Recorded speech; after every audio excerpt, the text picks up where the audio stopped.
In 1739, a farmer near Bad Bucho turned up a small bronze object from the dirt. 12 faces, 20 holes of different sizes, no seams, no maker's mark, and not a single word about it in any surviving Roman text. Nearly 100 more have surfaced since, scattered from Britain to Hungary, and after 3 centuries of digging, nobody has found so much as a doodle explaining what they were for. But the real mystery isn't that these objects survived. It's that someone made them, used them, and then left almost nothing behind to explain why. Across the ancient world, archaeologists have uncovered things that seem to belong to a different story. Objects with no obvious purpose, tombs with impossible contents, and structures whose construction still raises uncomfortable questions. And the bronze object from Bad Buchau is only the beginning. Over the next 3 hours, we'll examine 22 more discoveries that refuse to fit neatly into what we thought we knew about the ancient past. It begins, as these things often do, in a shoebox of unlabeled finds, a small bronze object catalogued and set aside, its purpose never recorded because no one who found it thought to ask.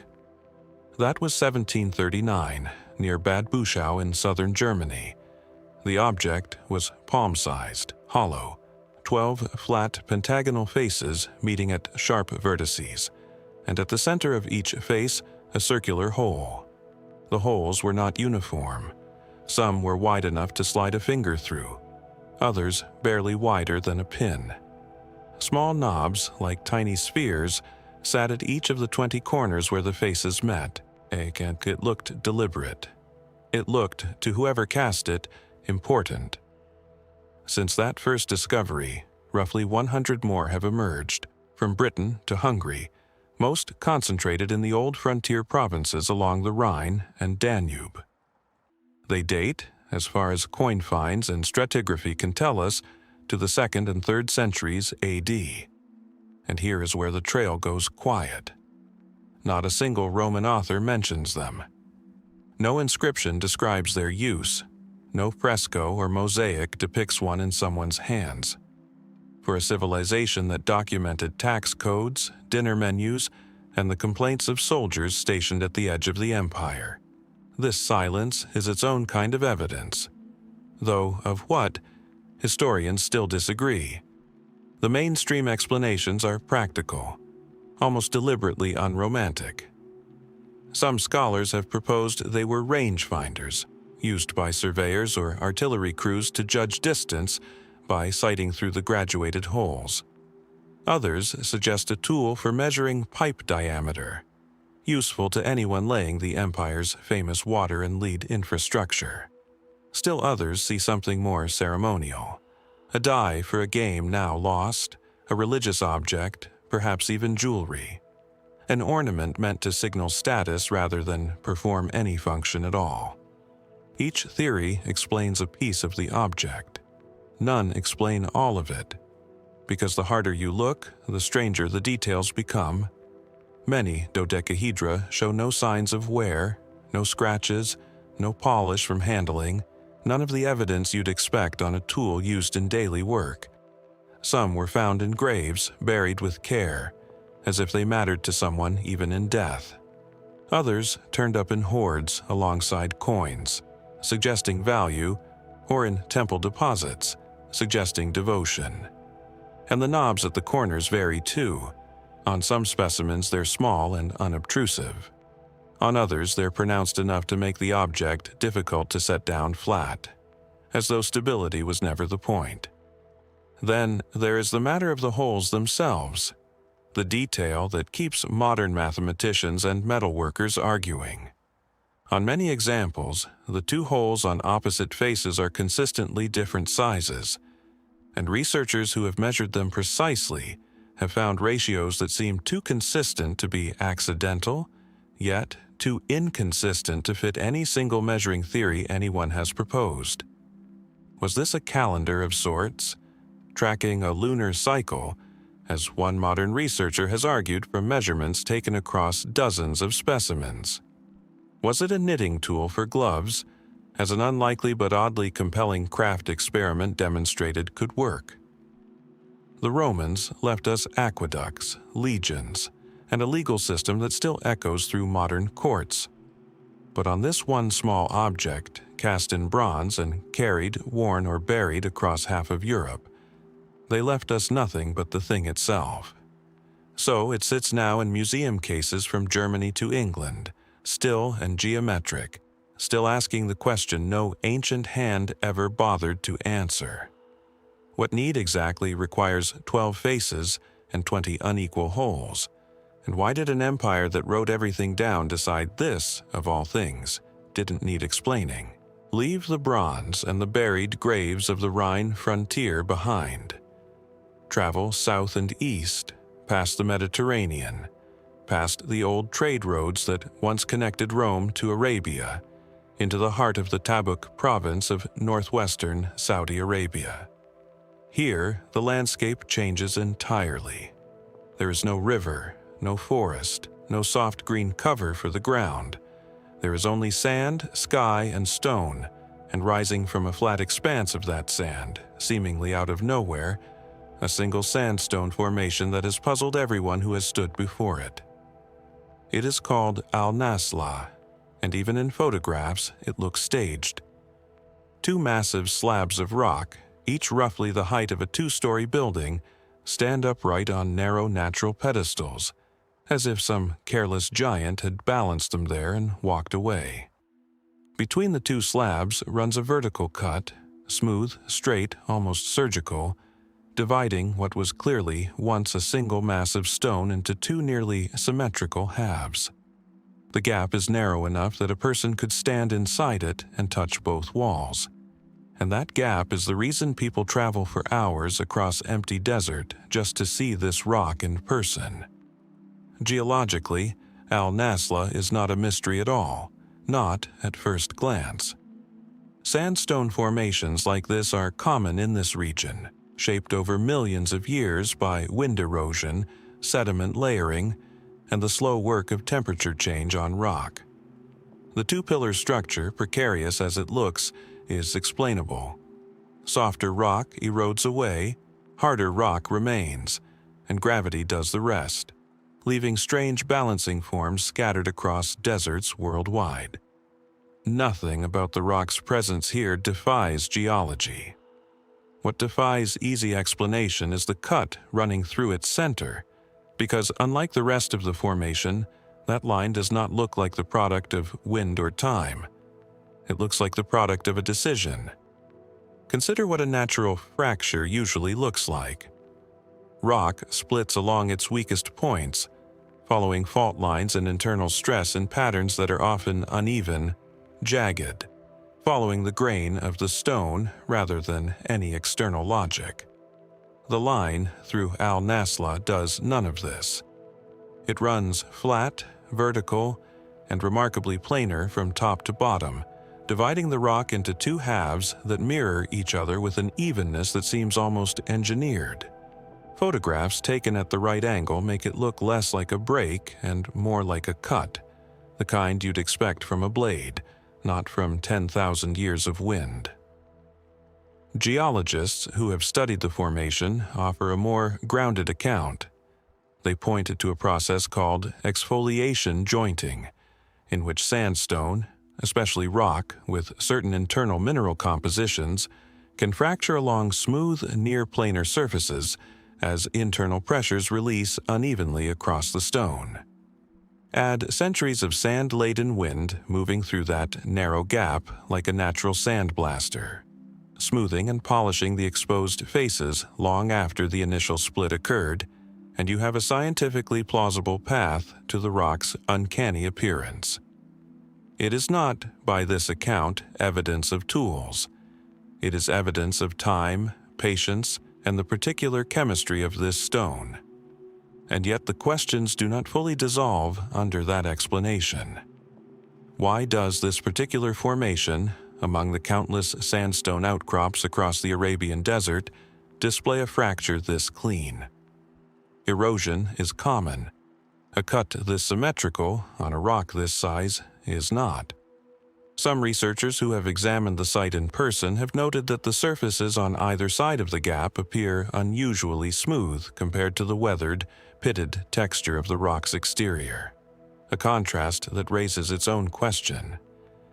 If wind alone did this, why does the interior read so differently from the outside, exposed to the same climate for the same span of centuries?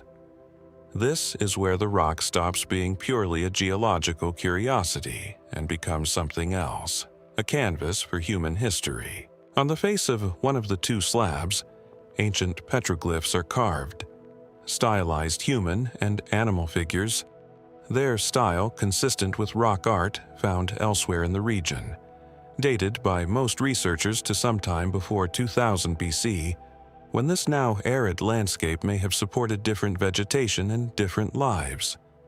Whoever carved those figures stood exactly where visitors stand today, facing a rock already split in two. Did they witness the cut as it happened, or was it already ancient, part of the landscape they inherited? A landmark chosen precisely because it looked unlike anything else nearby? That is the detail that keeps Naslaa in circulation among those who suspect more than erosion is at work here.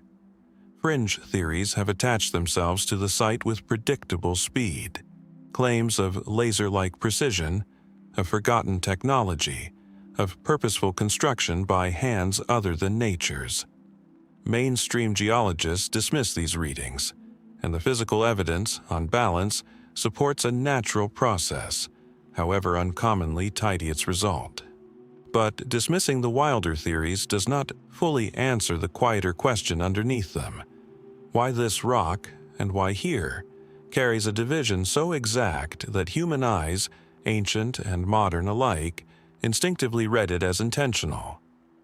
Perhaps that instinct is the real subject of this mystery, more than the stone itself. Human minds are pattern-seeking machines, drawn to symmetry, primed to see design where design may not exist. Naslaa may be nothing more than the desert doing what deserts do over immense stretches of time, dressed up by our own hunger for meaning into something it never was. Or perhaps there is a detail still unaccounted for, some quirk of mineral composition or ancient geological event that would fully close the case if anyone found it. Either way, the rock still stands where it has stood for millennia, split cleanly down its center, holding both explanations at once, the plausible and the uncanny, and offering no further comment. What, if anything, did the people who carved those figures know about how their landmark came to look the way it does? And if the answer really is just wind, sand, and time, why does it still feel, standing in that narrow gap, like something else entirely? Every mystery so far has circled the same quiet question. Did the people who made these things leave us a message? And if so, why can't we read it? The petroglyphs at Naslaa raised that question in stone.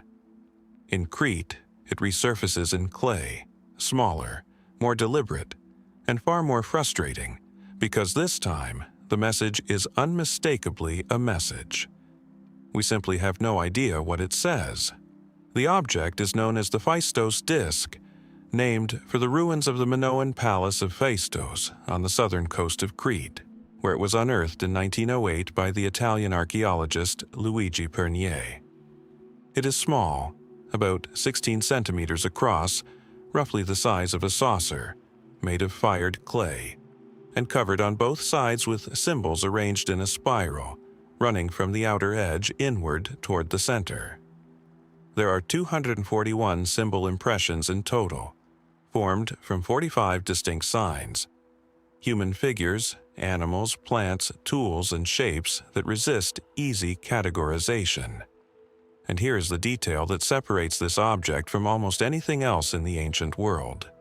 The symbols were not carved by hand, one at a time, the way scribes usually worked. They were stamped. Someone pressed individual seals into wet clay, symbol by symbol, in a method that resembles unsettlingly the basic logic of movable type. nearly 3,000 years before Gutenberg. The disc is generally dated to the 2nd millennium BC, likely somewhere between 1850 and 1600 BC, placing it firmly within the Minoan civilization, the Bronze Age culture that once dominated Crete before it vanished into legend and ruin. That dating rests on the archaeological layer in which it was found, alongside Linear A tablets, the still undeciphered script of the Minoans themselves. Which means that even in the best case, if we could somehow read the disc as symbols, we would likely be reading a language we don't otherwise understand from a civilization that has already kept most of its secrets intact for over 3,000 years. So, what do the symbols show? Among the 45 signs are things any observer could name at a glance. A walking figure, a fish, a beehive-shaped structure, a shield, what looks like a flower in bloom, a bird in flight. Individually, they seem almost friendly, almost readable, the kind of pictographic writing that ought to yield, eventually, to patient analysis. And patient analysis is exactly what generations of researchers have thrown at it. Since the disc's discovery, over 100 attempted decipherments have been published, proposing everything from a prayer to a goddess, to an astronomical calendar, to a board game's rules, to a hymn, to a land contract, to a magical incantation for warding off evil. No two decipherments agree. None have earned a lasting acceptance from the broader academic community. Why has one small clay disc resisted more than a century of some of the sharpest minds in linguistics and archaeology? Partly because of scale. Cryptographers and linguists generally agree that decoding an unknown script requires a substantial body of text. Enough repetition, enough context, enough comparative material to find patterns that hold up under scrutiny. The Phaistos disc offers only 241 symbols total, and worse, it is the only object of its kind ever found. There is no second disc to compare it to, no larger archive of related inscriptions, no bilingual text pairing it with a known language the way the Rosetta Stone paired Egyptian hieroglyphs with Greek. It is, in the language of cryptography, a message with no key and, quite possibly, no companion cipher anywhere left to find. That isolation has invited suspicion of its own. A small number of scholars have questioned over the decades whether the disc is even genuine, whether Pernier's excavation or the object itself might not be entirely what it appears to be. The vast majority of archaeologists reject this, pointing to the clay's composition and firing consistent with genuine Bronze Age production, and to corroborating finds from the same site and period. But the fact that the question has been seriously raised at all speaks to just how anomalous this object is. It fits into no known category of Minoan artifact. It resembles nothing else from its own era or for centuries afterward.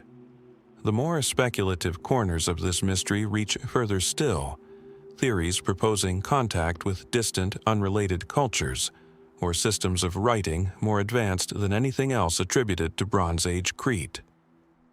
Mainstream scholarship has little patience for these readings, and the evidence, such as it is, doesn't require them.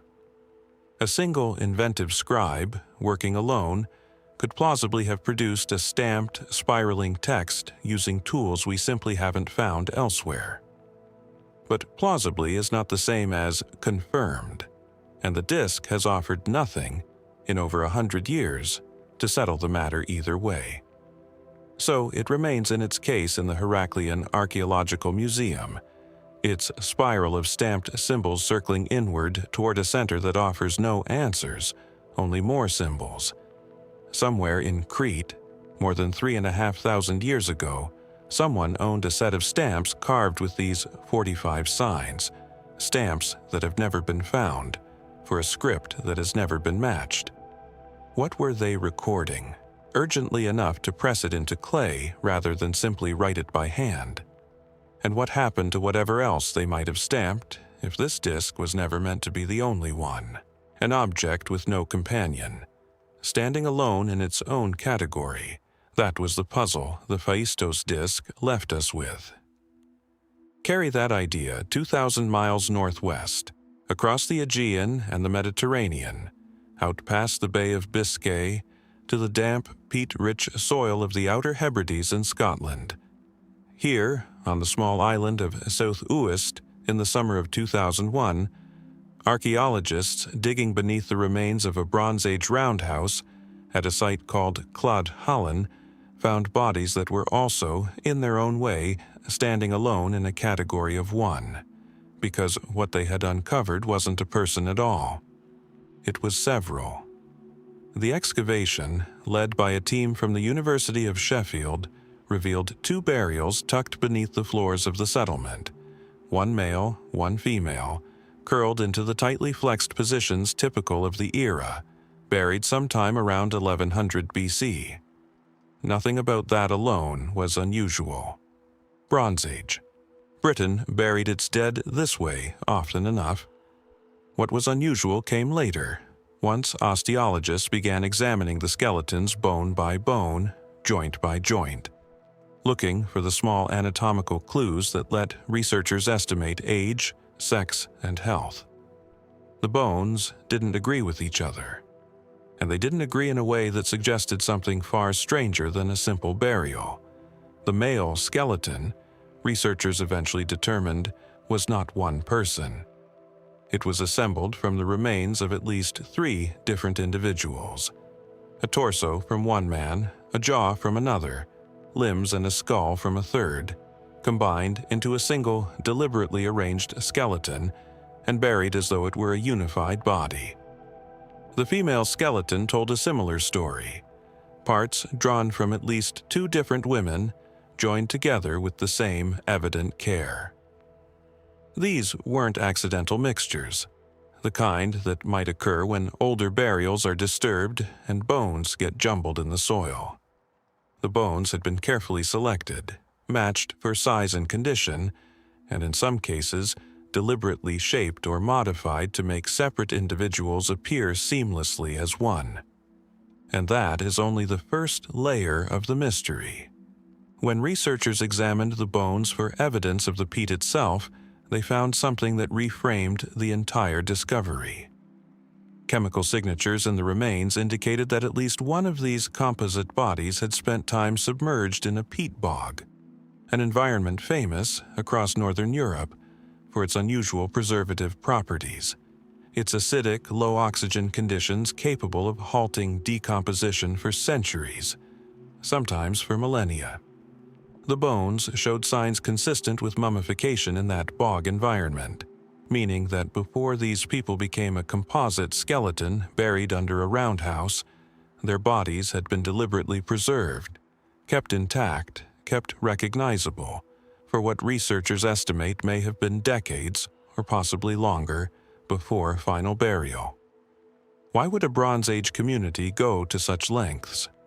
Why mummify bodies, preserve them for what might be a full human generation, and only then take them apart and reassemble pieces of different people into single, composite figures before laying them to rest? The most widely discussed explanation among archaeologists centers on ancestry and lineage.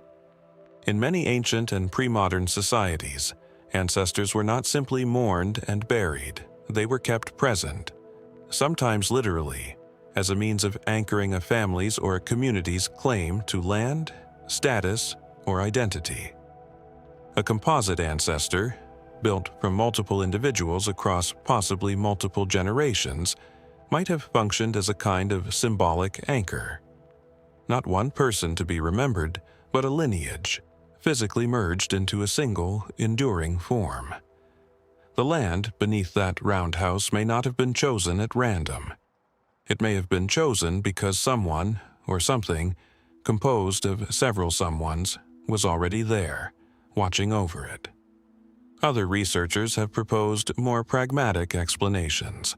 Perhaps original bodies were lost or damaged over the long span of preservation, and communities simply filled in missing pieces with bones from other individuals to maintain a complete, burial-ready figure.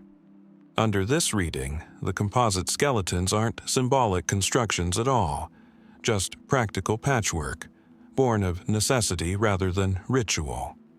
Both explanations remain live in the archaeological literature, and nothing recovered from Clea Hallen definitively settles which is correct, or whether both forces, symbolism and simple necessity, were at work together. What makes this discovery harder to fully close is how deliberate the assembly clearly was. This was not careless.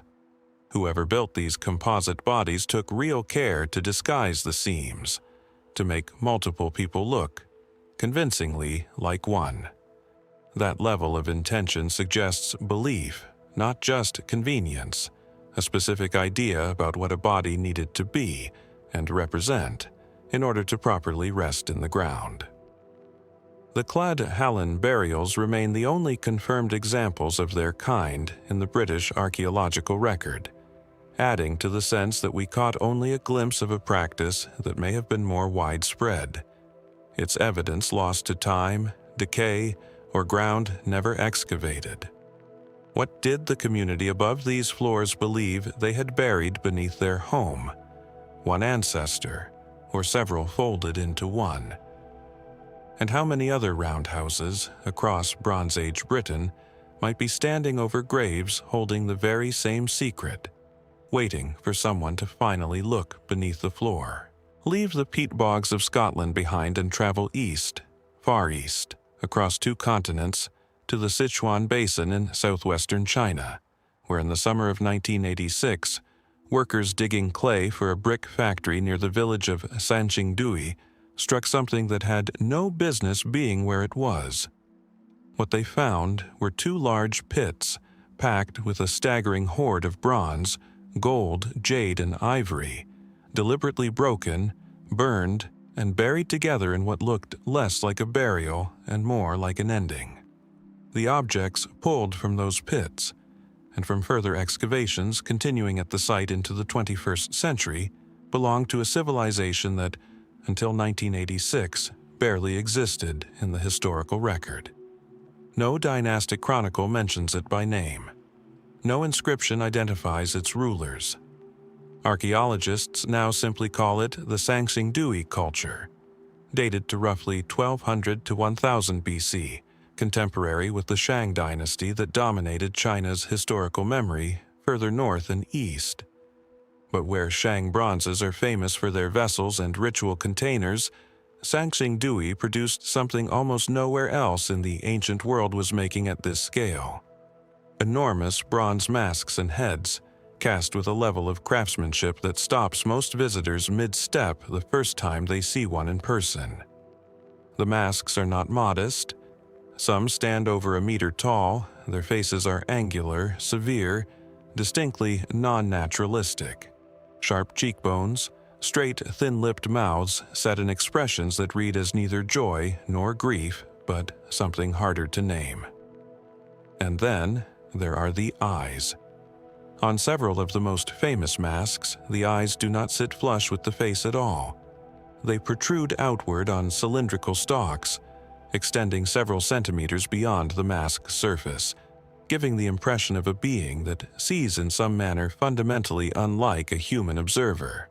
One particularly striking bronze head, nicknamed by some researchers for its dramatic appearance, combines these projecting eyes with enormous ears that flare outward like wings, and a face gilded in gold leaf that has survived, remarkably intact, for 3,000 years underground. No other Bronze Age culture in China produced anything resembling these forms. That absence matters. Archaeology tends to work by comparison. A strange object becomes less strange once you find its siblings elsewhere, its predecessors, its influences. Sanxingdui's masks arrived with no clear ancestry and left no clear descendants.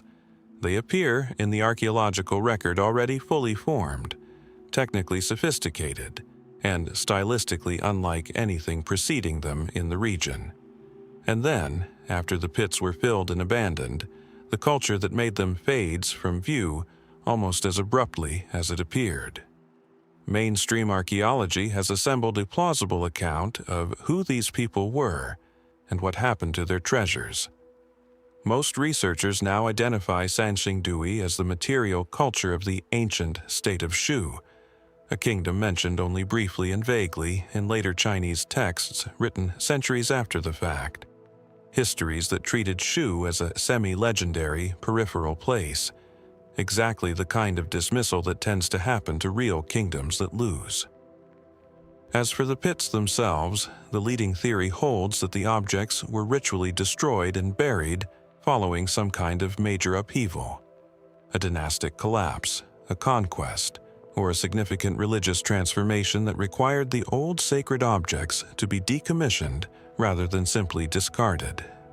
Deliberate breakage, burning, and burial are consistent with sacrificial or ritual practices documented in other ancient cultures facing comparable transitions.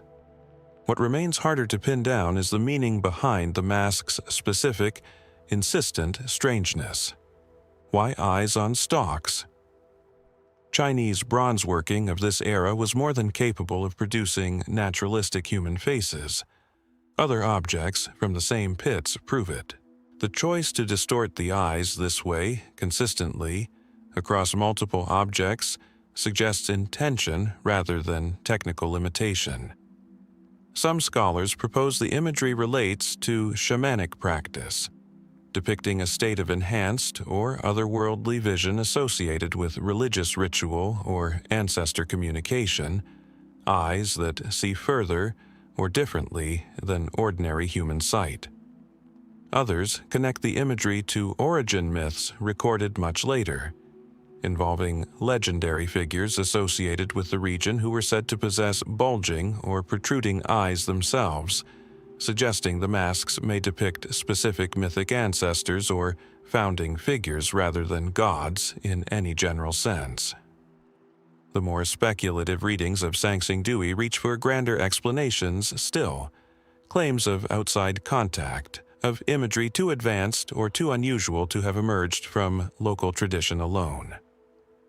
Most archaeologists studying the site directly find little support for these ideas in the physical evidence, and the sheer technical sophistication of Bronze Age metallurgy across ancient China, once properly appreciated, does most of the explanatory work on its own.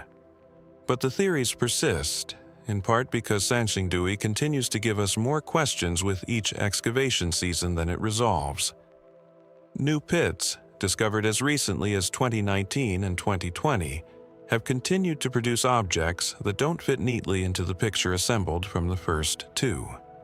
The masks remain in their museum cases in Sichuan now, gold-leafed and bronze-eyed, staring out from stalks that were never meant to see the way human eyes see. What vision were these faces built to represent, and why did an entire kingdom's sacred imagery come to rest on the shape of an eye reaching outward, rather than one looking simply ahead? And with new pits still being uncovered at Sanxingdui well into this decade, what remains buried there that might finally explain or deepen the mystery of who these unblinking faces were made to honor? A wide-open mouth, frozen mid-motion, is not an image easily forgotten. It waits in a storage room of the Egyptian Museum in Cairo and in a handful of other collections scattered across the world. Mummified faces caught not in the serene, composed expression Egyptology trained us to expect, but twisted, jaws unhinged, as though the moment of death arrived mid-cry and was never allowed to pass. Egyptologists have a name for this small, unsettling category of remains: the screaming mummies. The most famous of them is known simply as Unknown Man E, discovered in 1881 in the Deir el-Bahari royal cache, a hidden tomb where priests, centuries after the fact, had gathered and reburied a collection of New Kingdom pharaohs and nobles to protect them from tomb robbers plaguing the Valley of the Kings. Everything about that context suggested royal or elite status. yet unknown man E stood apart from his neighbors immediately. Where the other bodies in the cache were carefully wrapped, their organs removed, their bodies treated with the full, expensive ritual of Egyptian mummification. Unknown man. E was different, wrapped crudely in what researchers identified as an untanned sheepskin, a material Egyptian religious texts explicitly associated with ritual impurity.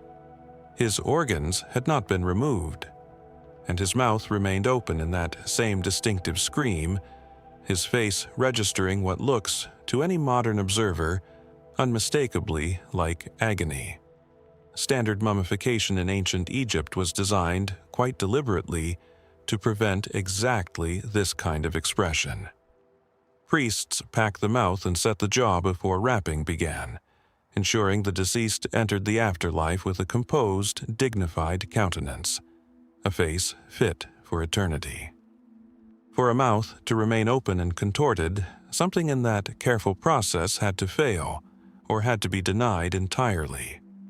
Which raises the obvious question: was unknown man E's expression a natural, unintended result of rapid, improper preparation, or was it, in some sense, the point? For over a century, the leading theory pointed toward violence and toward shame. The sheepskin wrapping, combined with the body's placement among royal remains, despite receiving none of the usual royal treatment, led many Egyptologists to propose that unknown man E may have been a disgraced member of the royal family. A suspect frequently named is Pentawere, a son of Ramesses III implicated in a palace conspiracy recorded in ancient trial documents as the Harem Conspiracy, an assassination plot against the pharaoh himself. Egyptian texts describe conspirators who were executed and, in some cases, denied the funerary rites that would guarantee a peaceful afterlife, a punishment considered in Egyptian religious terms far worse than death itself. Denying proper mummification under this reading wasn't oversight. It was a curse with teeth, ensuring the condemned wandered eternity in torment rather than resting among their ancestors. DNA testing conducted in 2012 added a striking piece of support to this theory. Genetic analysis suggested unknown man E shared close familial ties with Ramesses III himself, and CT scans of Ramesses III's own mummy revealed a lethal throat wound consistent with an assassination, physical confirmation of a murder previously known only through ancient written accounts. The pieces seemed, for a moment, to click cleanly into place. A murdered pharaoh, a treasonous son, a body denied peace and buried screaming in shame. But unknown man E is not alone in this category, and the other screaming mummies don't fit the disgraced conspirator narrative nearly as neatly. Elsewhere, in Egyptian collections rests a mummy known as the Screaming Woman, discovered in the Deir el-Bahari area and studied extensively using modern imaging in recent years. Unlike unknown man E, she received full, careful, and expensive mummification. Resin-soaked linens, imported juniper and frankincense used in her preparation, materials signaling wealth and status, not punishment. And yet her mouth, too, is open, her expression caught in that same apparent anguish. If her body was properly and expensively cared for, the disgrace theory offers no explanation at all for her face. Researchers studying her remains have proposed a very different mechanism entirely: cadaveric spasm, a rare physiological phenomenon in which muscles lock immediately at the moment of death, preserving an expression exactly as it existed in the final living instant, before embalmers ever touched the body. If this is correct, some screaming mummies may not be depicting torment, shame, or ritual punishment at all. They may simply be showing us, with unsettling clarity, exactly what that specific person's face looked like in their last conscious second, preserved by chance rather than by any deliberate choice. Two mummies, two very different burials, and two competing explanations that don't fully reconcile with one another, one rooted in politics and punishment, the other in biology and chance. Both may be true, each explaining a different case. Neither, on its own, accounts for every screaming face pulled from Egyptian sand and stone over the past century and a half. What remains, in the end, is the expression itself. Caught, held, and carried forward across 3,000 years, refusing the calm the rest of Egyptian burial practice worked so hard to guarantee. Was unknown Mani's scream a punishment inflicted by the living, or the screaming woman's a moment none of us were ever meant to witness? And how many more faces, still wrapped and unexamined in museum basements around the world, might be waiting to make the same silent sound? Centuries before anyone in Egypt packed a mouth shut to keep death looking peaceful, and roughly the same era that saw the rise of the Sanxingdui bronze casters half a continent away, another culture was making its own outsized, unexplained mark on the landscape, not in bronze or wrapped linen, but in solid, quarried stone, scattered by the thousands across the highlands of northern Laos. The Plain of Jars, as the region is known, spans Jianghoang Province, a stretch of rolling grassland and forest dotted with megalithic stone containers, some barely knee-high, others towering over 3 meters tall and weighing several tons. More than 90 sites have been documented across the plain, containing a combined total upward of 2,000 jars, most carved from sandstone, granite, or limestone, quarried from sources that, in some cases, sit many kilometers from where the jars now stand. That distance alone raises an immediate practical question. How did a prehistoric society move stone containers weighing several tons across miles of uneven terrain, long before anything resembling wheeled heavy transport existed in the region? Radiocarbon dating of material found in and around the jars places their creation sometime between 500 BC and 500 AD, attributing them to an Iron Age culture that, much like the makers of the Sanxingdui bronzes, left behind no written record explaining itself. No inscriptions mark the jars. No surviving oral tradition from the culture that made them has come down intact to explain their original purpose. What we have instead is the physical evidence recovered from decades of careful excavation, and that evidence points toward one dominant, if still incomplete, explanation. The jars were used for the dead. Archaeologists have recovered human remains and burial goods in direct association with many jar sites: bone fragments, teeth, ceramic burial vessels, glass beads, and iron tools, some found inside the jars themselves, others surrounding them in the surrounding soil. The leading theory holds that this was a site of secondary burial practice, a two-stage funerary tradition documented in various forms across Southeast Asia and beyond. Under this model, bodies would first be placed inside the jars to decompose, exposed to the elements within the stone container. Once the flesh had fully broken down, the bones would be removed and given a final burial elsewhere, possibly with fire, possibly with the ceramic and glass grave goods found scattered around the jar clusters. The jars, in other words, may never have been meant as final resting places at all. They were something more like a transitional chamber, a threshold between the body's death and the spirit's eventual, fully honored rest. This theory fits the physical evidence reasonably well, but it doesn't close every gap. The sheer number of jars, thousands across 90-some sites, implies either an enormous population using this practice over a long span of time, or a practice significant enough to warrant this level of monumental investment for a comparatively smaller number of the dead. And the effort involved wasn't trivial. Quarrying, shaping, and transporting jars of this size, some requiring the coordinated labor of many people using only Iron Age tools and technology, represents a massive commitment of communal resources toward the handling of death. a commitment that suggests these burial practices carried significant social or spiritual weight, even if we can't fully reconstruct what that meaning was.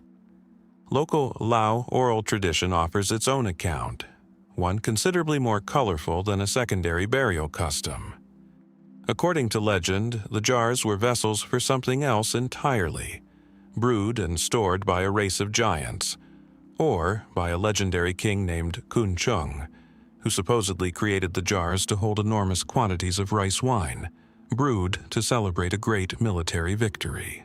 It's a story that doesn't align with the archaeological evidence, but it persists for a reason. It answers, at a human folkloric scale, the same question the excavation data can only gesture toward. Why would anyone need containers this large, this numerous, and this permanent? The giant's answer is wine. The archaeologist's answer is death. Neither fully explains the astonishing scale of the undertaking. Complicating matters further is the sheer danger now surrounding much of the plain of jars. Not ancient danger, but modern. Laos remains one of the most heavily bombed countries per capita in history, a legacy of the Vietnam War era, and significant portions of the plain remain contaminated with unexploded ordnance to this day. Entire jar sites have only become safely accessible to researchers in recent years, following painstaking clearance efforts, meaning that full archaeological surveys of the region are still, in a very real sense, incomplete. Sites almost certainly exist that have not yet been documented at all, holding evidence no one has been able to safely reach. So, the jars remain scattered across the grasslands, weathered but intact after some 2,000 years, holding their silence about the specific rituals once carried out around and inside them. What ceremonies accompanied a body's placement in one of these massive containers, and what words, if any, were spoken over it as decomposition proceeded within stone rather than soil? And with large sections of the plain still uncleared and unexcavated, how many more jars, and how many more of the dead once tended so elaborately here, are still waiting, safely out of reach, for someone to finally uncover their story? Notice how often this exploration keeps returning to the same unanswered question. Not what something is, but how anyone managed to make it, given what we assumed they had to work with. The plain of jars posted in stone moved without wheels. Halfway around the world, in the Diquis Delta of southern Costa Rica, that same question waits inside some of the most deceptively simple objects on this entire list: stone spheres, carved with a precision that still unsettles the people who study them. They are called the Diquis stone spheres, or locally Las Bolas, and at first description they sound almost too plain to earn a place among history's great puzzles. They are just spheres. No carvings decorate their surfaces, no inscriptions mark their purpose. But the simplicity is the trick, because achieving a true sphere, by hand, using only pre-Columbian tools, turns out to be a far harder problem than shaping something intricate. More than 300 of these spheres have been documented since their discovery in the 1930s, ranging from just a few centimeters across to giants over 2 meters in diameter, some weighing more than 15 tons. And when modern surveyors have measured them with precision instruments, the results are startling. Many of the spheres deviate from a perfect sphere by only a few millimeters, an accuracy that would be respectable with modern lathes and calipers, let alone stone hammers and sand abrasion. The spheres are attributed to a culture that flourished in the Diquis Delta, roughly between 600 and 1000 AD, continuing in diminished form up until Spanish contact in the 16th century. Most were carved from gabbro, a dense igneous rock, though some were shaped from other materials including coquina and sandstone, quarried from sources in the surrounding hills and river systems, at times requiring transport of many kilometers to reach the sites where the spheres were ultimately placed. Archaeologists generally agree on the basic manufacturing process: repeated heating, controlled fracturing, and grinding, likely combined with abrasive sand and water, gradually working an irregular boulder toward roundness over what must have been an enormous investment of time and coordinated labor. What remains far less settled is how the makers verified their progress, how they measured roundness accurately enough, using no instrument more sophisticated than their own hands and eyes, to achieve a final shape this exact, this consistently, across hundreds of separate objects. Purpose is where the mystery deepens further.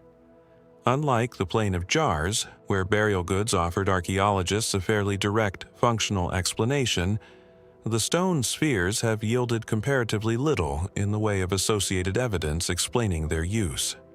Some spheres were found in deliberate arrangements, straight lines, geometric groupings, sometimes aligned with cardinal directions, suggesting an intentional, possibly ceremonial or astronomical layout, markers meant to be read spatially rather than symbolically decorated.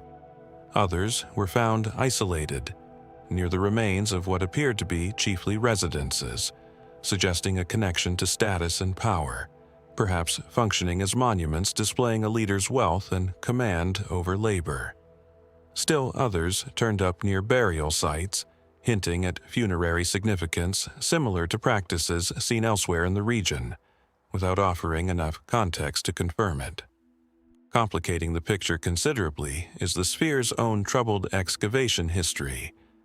Many were discovered not by careful archaeological survey but by workers clearing land in the 1930s for banana plantations run by the United Fruit Company, who, according to numerous accounts, moved spheres from their original locations, and in some cases reportedly blew several of them open using dynamite, driven by rumors that gold might be hidden inside. That destructive curiosity cost researchers an incalculable amount of context. Original placement, orientation, and surrounding stratigraphy that might otherwise have gone a long way towards settling questions of purpose that now remain permanently, frustratingly open. It's a reminder that not every gap in the archaeological record was created by the ancient world.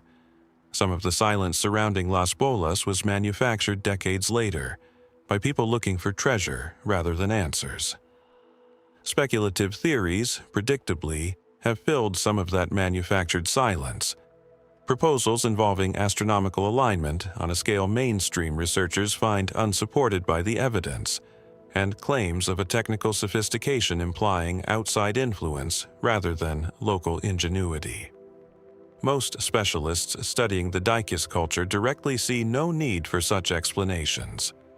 Controlled, patient stonework, applied by skilled hands over sufficient time, can plausibly account for the precision observed, even without fully explaining how quality control was managed at that level of accuracy.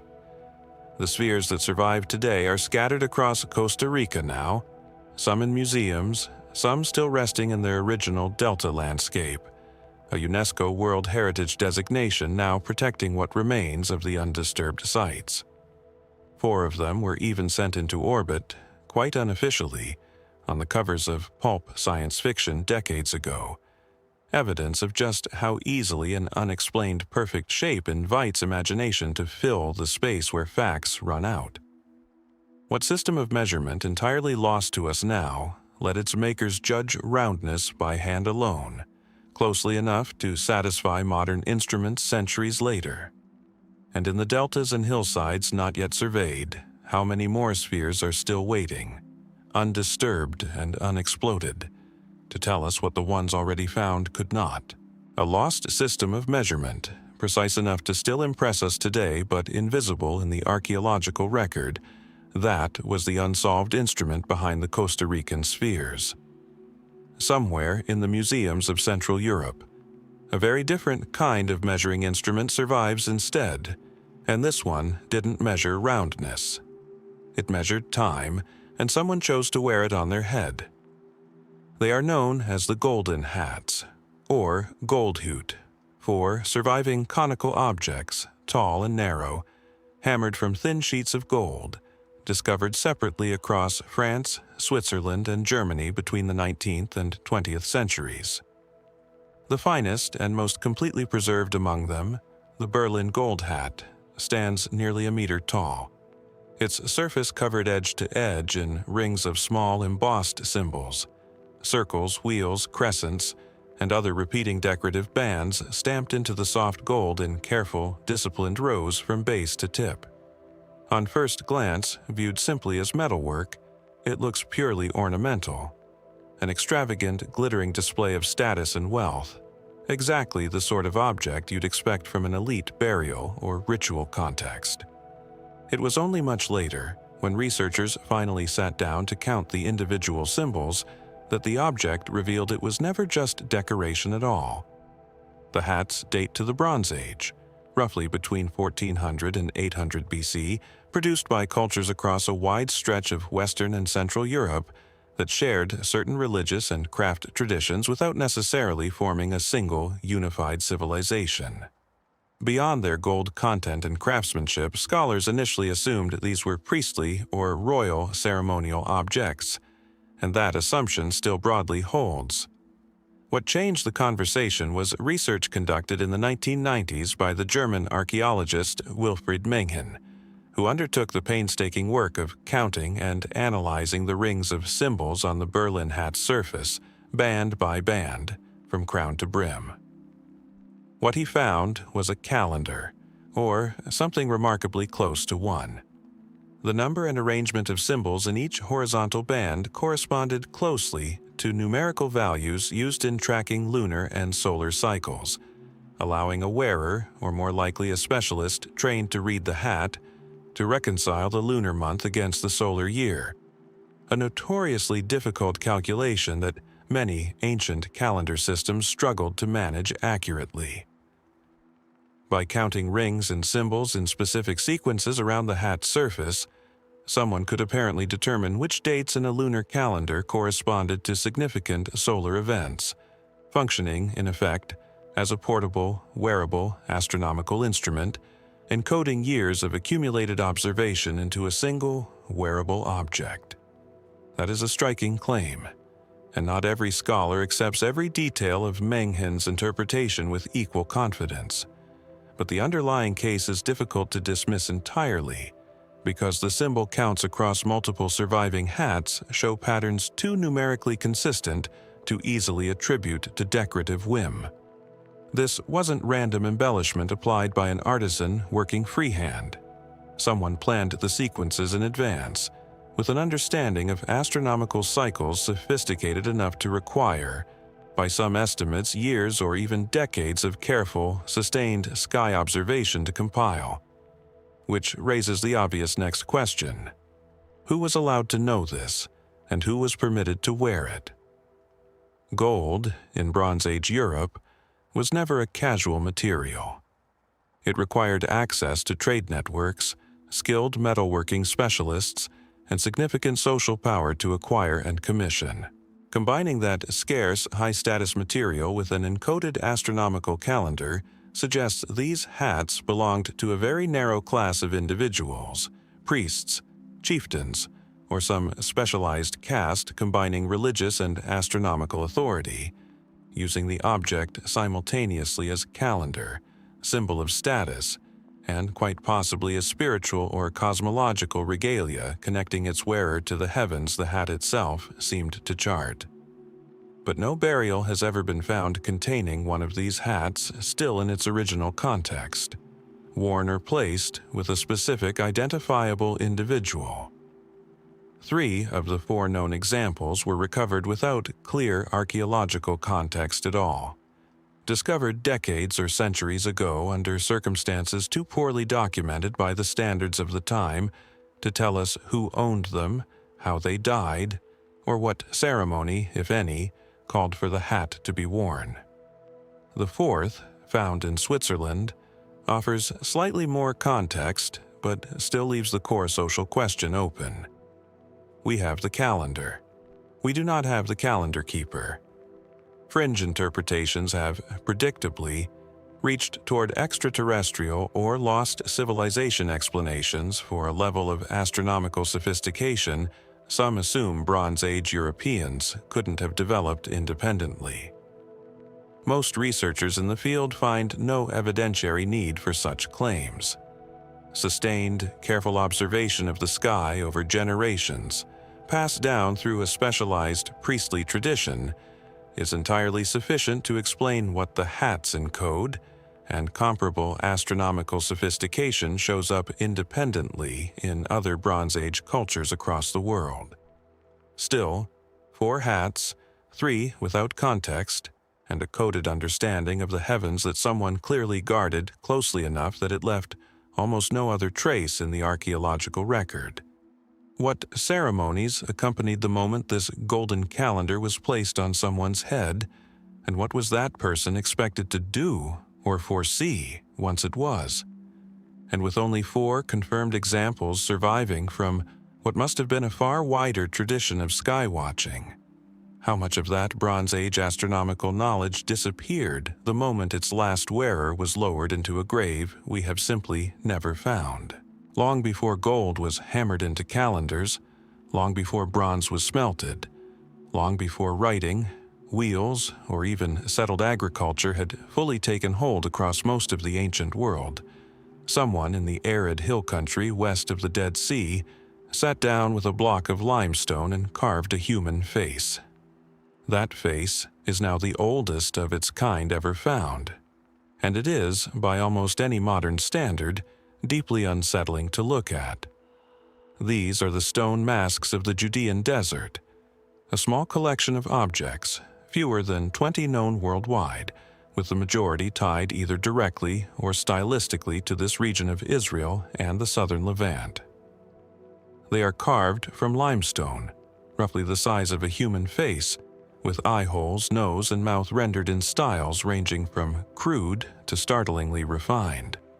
Radiocarbon dating associated with the sites and cultural layers where several were found places their creation around 7000 BC, some analyses pushing even earlier, meaning these masks were carved during the pre-pottery Neolithic period, before humans in this region had even developed pottery, roughly 9,000 years before the present day. To put that in perspective, these masks predate the pyramids of Giza by more than 4,000 years. They predate Stonehenge. They predate almost every other object explored across this entire investigation by a margin measured in millennia, not centuries. The most extensively studied example, sometimes referred to as the Papua mask after the region where it was reportedly found, surfaced not through a formal excavation but through the antiquities market, purchased decades ago without clear archaeological context, a frustratingly common problem for several masks in this small collection, complicating efforts to pin down exactly where and in what specific ritual setting each one originally sat. Others, however, including masks held today by the Israel Museum and the Musée Bible et Terre Sainte in Paris, do carry more secure archaeological provenance tied to Neolithic settlement sites across the Judean hills, and it's this second group that anchors most of what scholars confidently know. And what scholars know starts with the faces themselves, which share a set of deliberate, repeated features. The eyes are typically large, hollowed-out sockets, sometimes strikingly deep, giving an impression less of open eyes than of eyes closed, or eyes belonging to someone no longer among the living. The mouths, where preserved, are often drawn into expressions that read, depending on the specimen, as serene, grimacing, or simply blank, in a way that resists easy emotional interpretation. Small holes drilled around the perimeter of several masks suggest they were meant to be attached to something, tied, perhaps, to a wooden backing, a skull, or a living face, though which of these possibilities is correct remains a matter of genuine, scholarly debate rather than settled fact. That drilled hole detail connects these masks to one of the most distinctive and well-documented practices of the broader pre-pottery Neolithic culture across this region: plastered skulls. At multiple sites in the Levant, archaeologists have recovered human skulls that were deliberately defleshed after death, then reconstructed with plaster to recreate facial features, modeled noses, built-up cheeks, shell or stone inlays standing in for eyes, apparently as part of an ancestor veneration practice, keeping the face of the dead present and visible to the living long after burial. Many researchers studying the stone masks propose a related, perhaps parallel function, that these carved limestone faces may have served a similar purpose, standing in for or accompanying human remains and rituals centered on the memory and continued presence of specific ancestors. Under this theory, a mask wasn't simply an object depicting a generic face. It may have been meant to represent someone in particular, someone whose name, in a culture that had not yet developed writing, has been gone from the world for 9,000 years, while their carved face somehow remains. Other researchers propose a more communal, less individually focused explanation, connecting the masks to early ritual gatherings tied to the profound social changes underway during this period.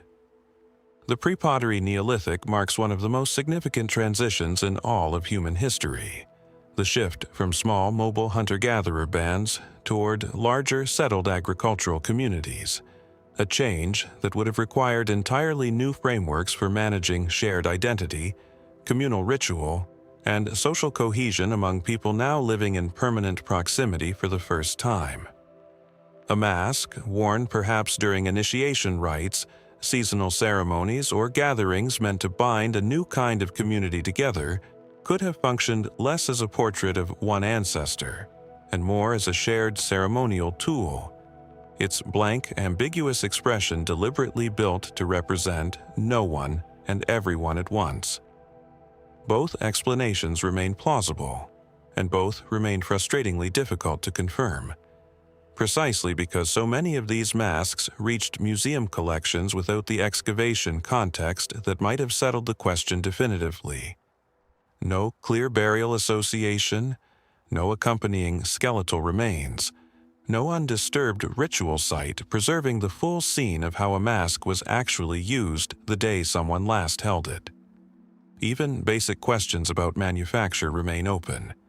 Carving stone with this level of detail using only the tools available 9,000 years ago represents a serious investment of skill and time, in a period when most surviving material culture consists of simple tools rather than deliberate representational art.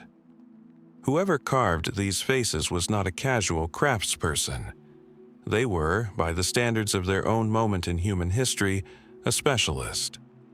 A small exhibition of these masks, brought together at the Israel Museum in Jerusalem in recent years, marked the first time several of the scattered examples had ever been displayed side by side. Hollow-eyed faces from different sites, different collections, and possibly different original purposes, united for the first time 9 millennia after they were carved. Standing before them, visitors confront perhaps the oldest surviving attempt by human beings to render the human face in permanent form. What, or who, were the earliest sculptors of the human face trying to keep with them, so urgently that they turned to stone rather than memory alone? And in the folds of the Judean hills, where several of these masks emerged only by chance, how many more carved faces from this same forgotten moment in human history are still waiting, hollow-eyed, beneath ground no one has yet thought to dig?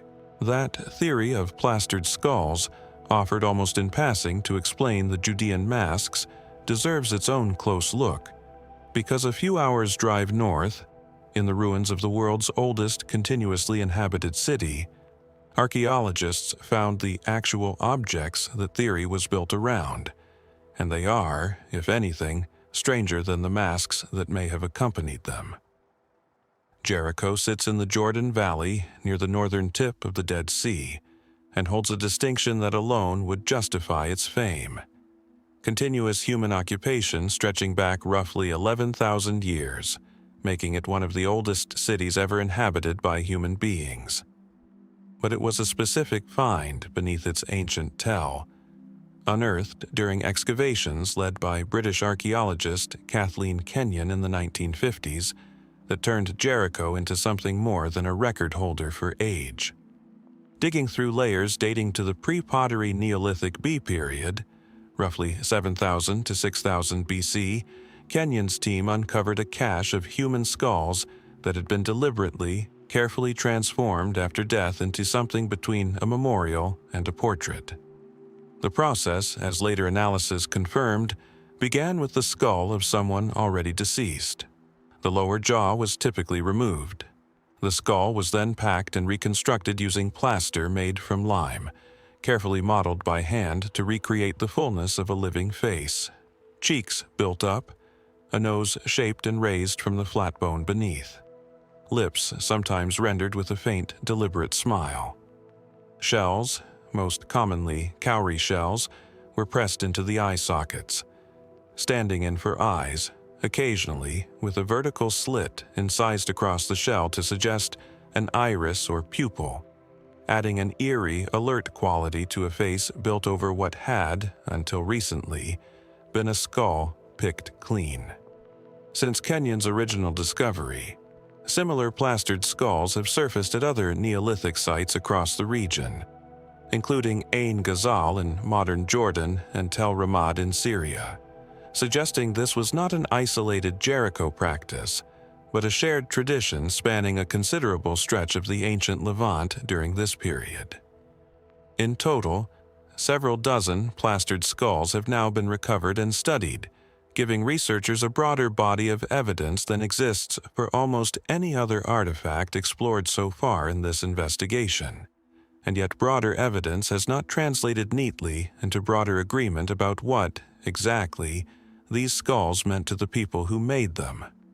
The most widely supported interpretation connects the plastered skulls to ancestor veneration, a practice in which the dead were not simply mourned and buried, but actively kept present within the world of the living.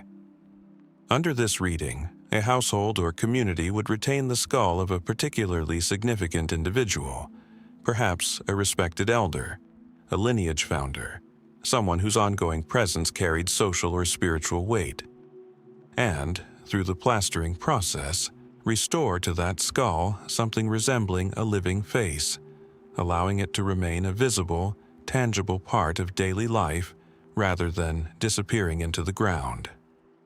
Some skulls show evidence of having been displayed for a considerable period before eventual burial, based on wear patterns and the condition of the plaster, suggesting these were not fashioned as part of a single funeral ritual, and then quickly interred, but kept, viewed, and perhaps even consulted or addressed by the living for years afterward.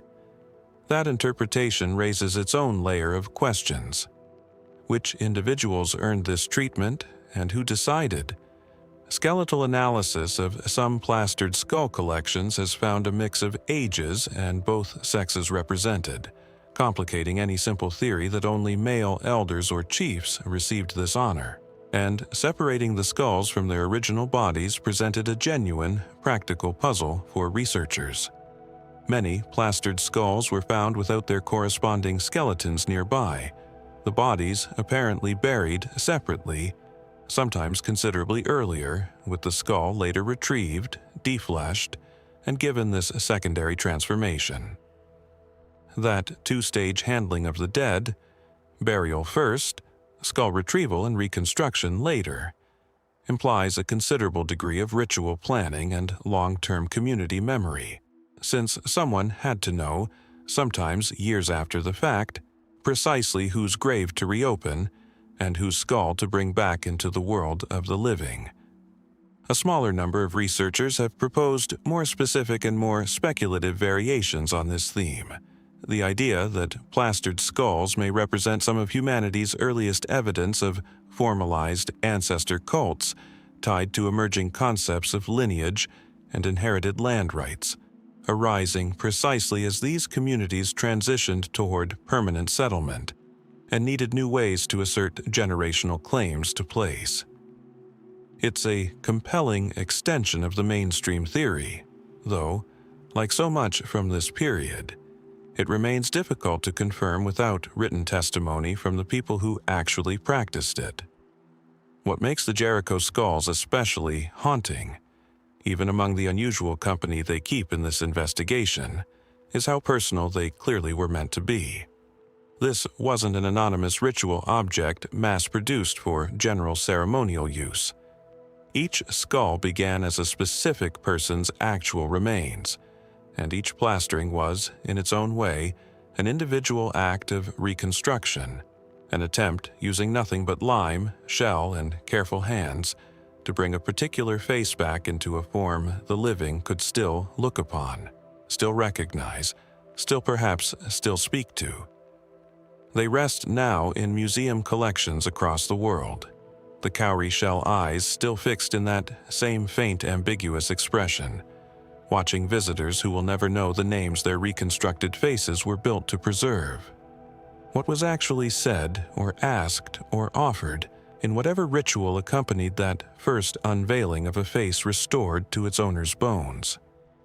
And in a city occupied continuously for 11,000 years, with new construction still layered over old for millennia.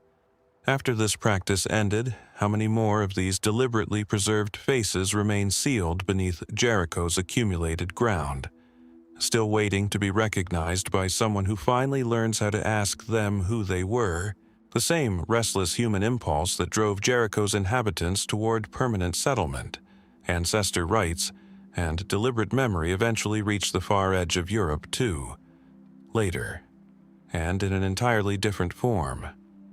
By the time Neolithic farming communities were establishing themselves across the British Isles, several thousand years after Jericho's skulls were first plastered, they were leaving behind their own small, enigmatic objects. These were not faces.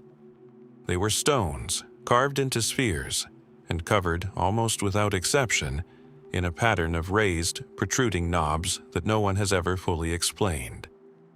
They are known as the Scottish carved stone balls, or petrospheres, and roughly 425 of them have been recovered, the overwhelming majority from northeastern Scotland, with a concentration so heavy around Aberdeenshire that the region is sometimes treated as the tradition's likely point of origin. Most date to the late Neolithic period, roughly 3200 to 2500 BC, placing them squarely within the same broad era that produced Britain's other famous megalithic achievements, including the first phases of construction at Stonehenge itself. Each ball measures roughly 7 centimeters across, small enough to fit comfortably in one hand, and carved from hard stone, most often granite, a material notoriously difficult to work using only the tools available to Neolithic craftspeople. And it's not simply the roundness of these objects that draws attention, it's the knobs.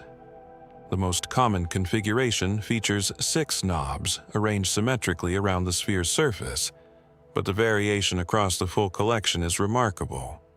Some balls carry only 3 knobs, others display a dozen or more. A small number reach a level of complexity that seems almost impossible to have carved deliberately without specialized tools. Multiple concentric, interlocking patterns of protrusions, spirals, and geometric arrangements so intricate that several examples appear, at first glance, more like puzzle boxes or three-dimensional mathematical models than plain decorative stones. One particularly famous example, discovered near Towie in Aberdeenshire, features elaborate spiral carvings across its knobbed surface that echo the same artistic style found in Passage Tumart elsewhere in Neolithic Britain and Ireland, a stylistic link suggesting these objects weren't produced in isolation, but shared a visual language with the broader ceremonial and funerary culture of their era. That connection to funerary art has fed one prominent theory, that the carved stone balls held ceremonial or religious significance, perhaps used in rituals associated with death, fertility, or seasonal cycles, their knobbed surfaces symbolic rather than functional. But the balls have almost never been recovered from clear burial contexts, unlike the plastered skulls of Jericho, or even the Bronze Age composite skeletons of Clage Helen. Most were found without secure archaeological association at all, turned up by farmers plowing fields, construction workers digging foundations, antiquarians collecting curiosities long before modern excavation standards existed. That absence of context has left the question of purpose almost entirely open, generating one of the longest and most varied lists of competing theories attached to any object in the Neolithic British archaeological record. Some researchers have proposed a far more practical function, that the balls served as weights, perhaps for weighing fishing nets, or as counterbalances used in some now forgotten mechanical or measuring process. Others suggest a role in Neolithic power and status display, functioning similarly to a ceremonial mace head, carried or displayed by community leaders as a physical symbol of authority, their elaborate carving representing an investment of skilled labor that only someone of significant standing could command. Still others have proposed the balls were used in a game or contest of some kind, perhaps thrown, rolled, or used in a ritualized display of strength or skill, though no supporting physical evidence, such as wear patterns consistent with impact or repeated handling in a specific way, has been documented consistently enough across the collection to confirm this reading. One of the more mathematically intriguing threads in the modern conversation around these objects concerns geometry, because several of the more elaborate specimens display knob arrangements that correspond closely to the vertex patterns of the Platonic solids. The 5 symmetrical three-dimensional shapes, including the tetrahedron, cube, octahedron, dodecahedron, and icosahedron, later formally described by Greek mathematicians many centuries afterward. This observation, first popularized in the 20th century, has led some to suggest that Neolithic carvers in Scotland had stumbled upon, or intuitively understood, principles of solid geometry that wouldn't be formally documented in the historical record for thousands of years. Most archaeologists and mathematicians who have examined the claim more rigorously urge caution, noting that with over 400 examples showing a wide range of knob counts and arrangements, some degree of accidental resemblance to mathematically significant patterns is statistically likely to occur without implying deliberate geometric knowledge.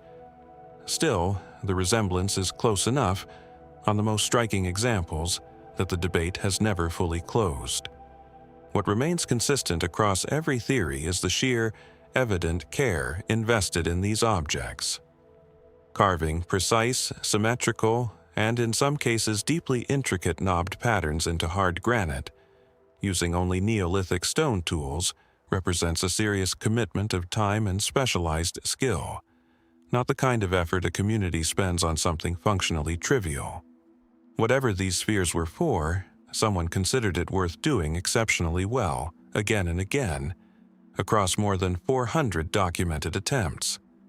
They sit now in museum collections across Scotland and beyond, their surfaces still bearing the same deliberate knobs carved by hands working toward a purpose the objects themselves have never revealed. Was the 6-knobbed sphere from one site meant to communicate something entirely different from the 12-knobbed sphere found in another? Or did their meaning shift according to who held them, and why? And with new examples still occasionally surfacing from Scottish soil even now, 5,000 years after the last one was carved, what might the next discovery finally tell us that the previous 425 could not? Leave the granite hills of Aberdeenshire behind and travel east again, this time far beyond China, beyond the Asian mainland entirely, out to the Japanese archipelago, where a very different Neolithic-era culture was shaping clay into forms even stranger, in their own way, than anything carved from Scottish stone. These are the Dog, small clay figurines produced by the Jomon culture, one of the longest-lasting prehistoric societies in the world, flourishing across the Japanese islands for a staggering span of time, roughly 14,000 to 300 BC, making the Jomon period longer than the entire span of recorded human civilization that followed it.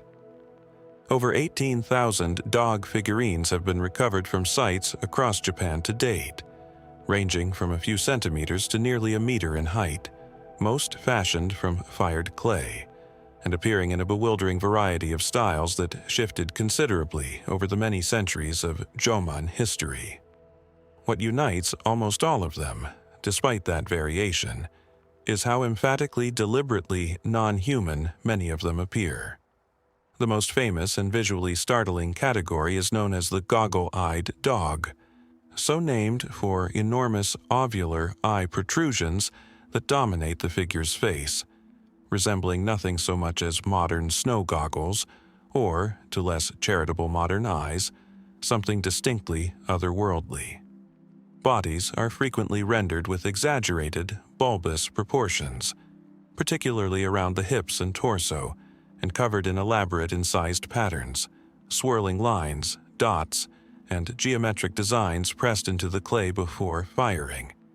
Patterns detailed enough that some researchers have proposed they represent tattooing or ceremonial body decoration practiced by the Jomon themselves, translated onto these clay surrogates. Some dog feature what appear to be elaborate headdresses or hairstyles.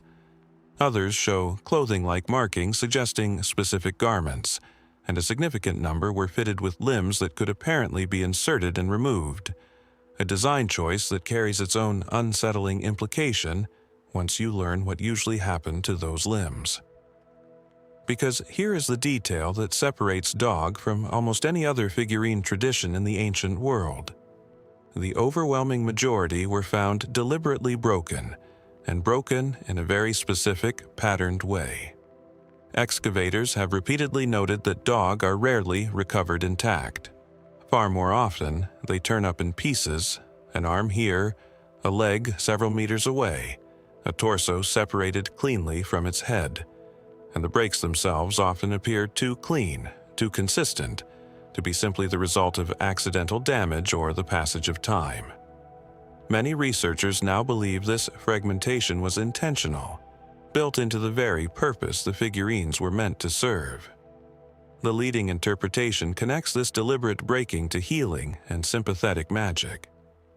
Under this theory, a dog may have been used in a ritual addressing illness or injury, functioning almost like a proxy body.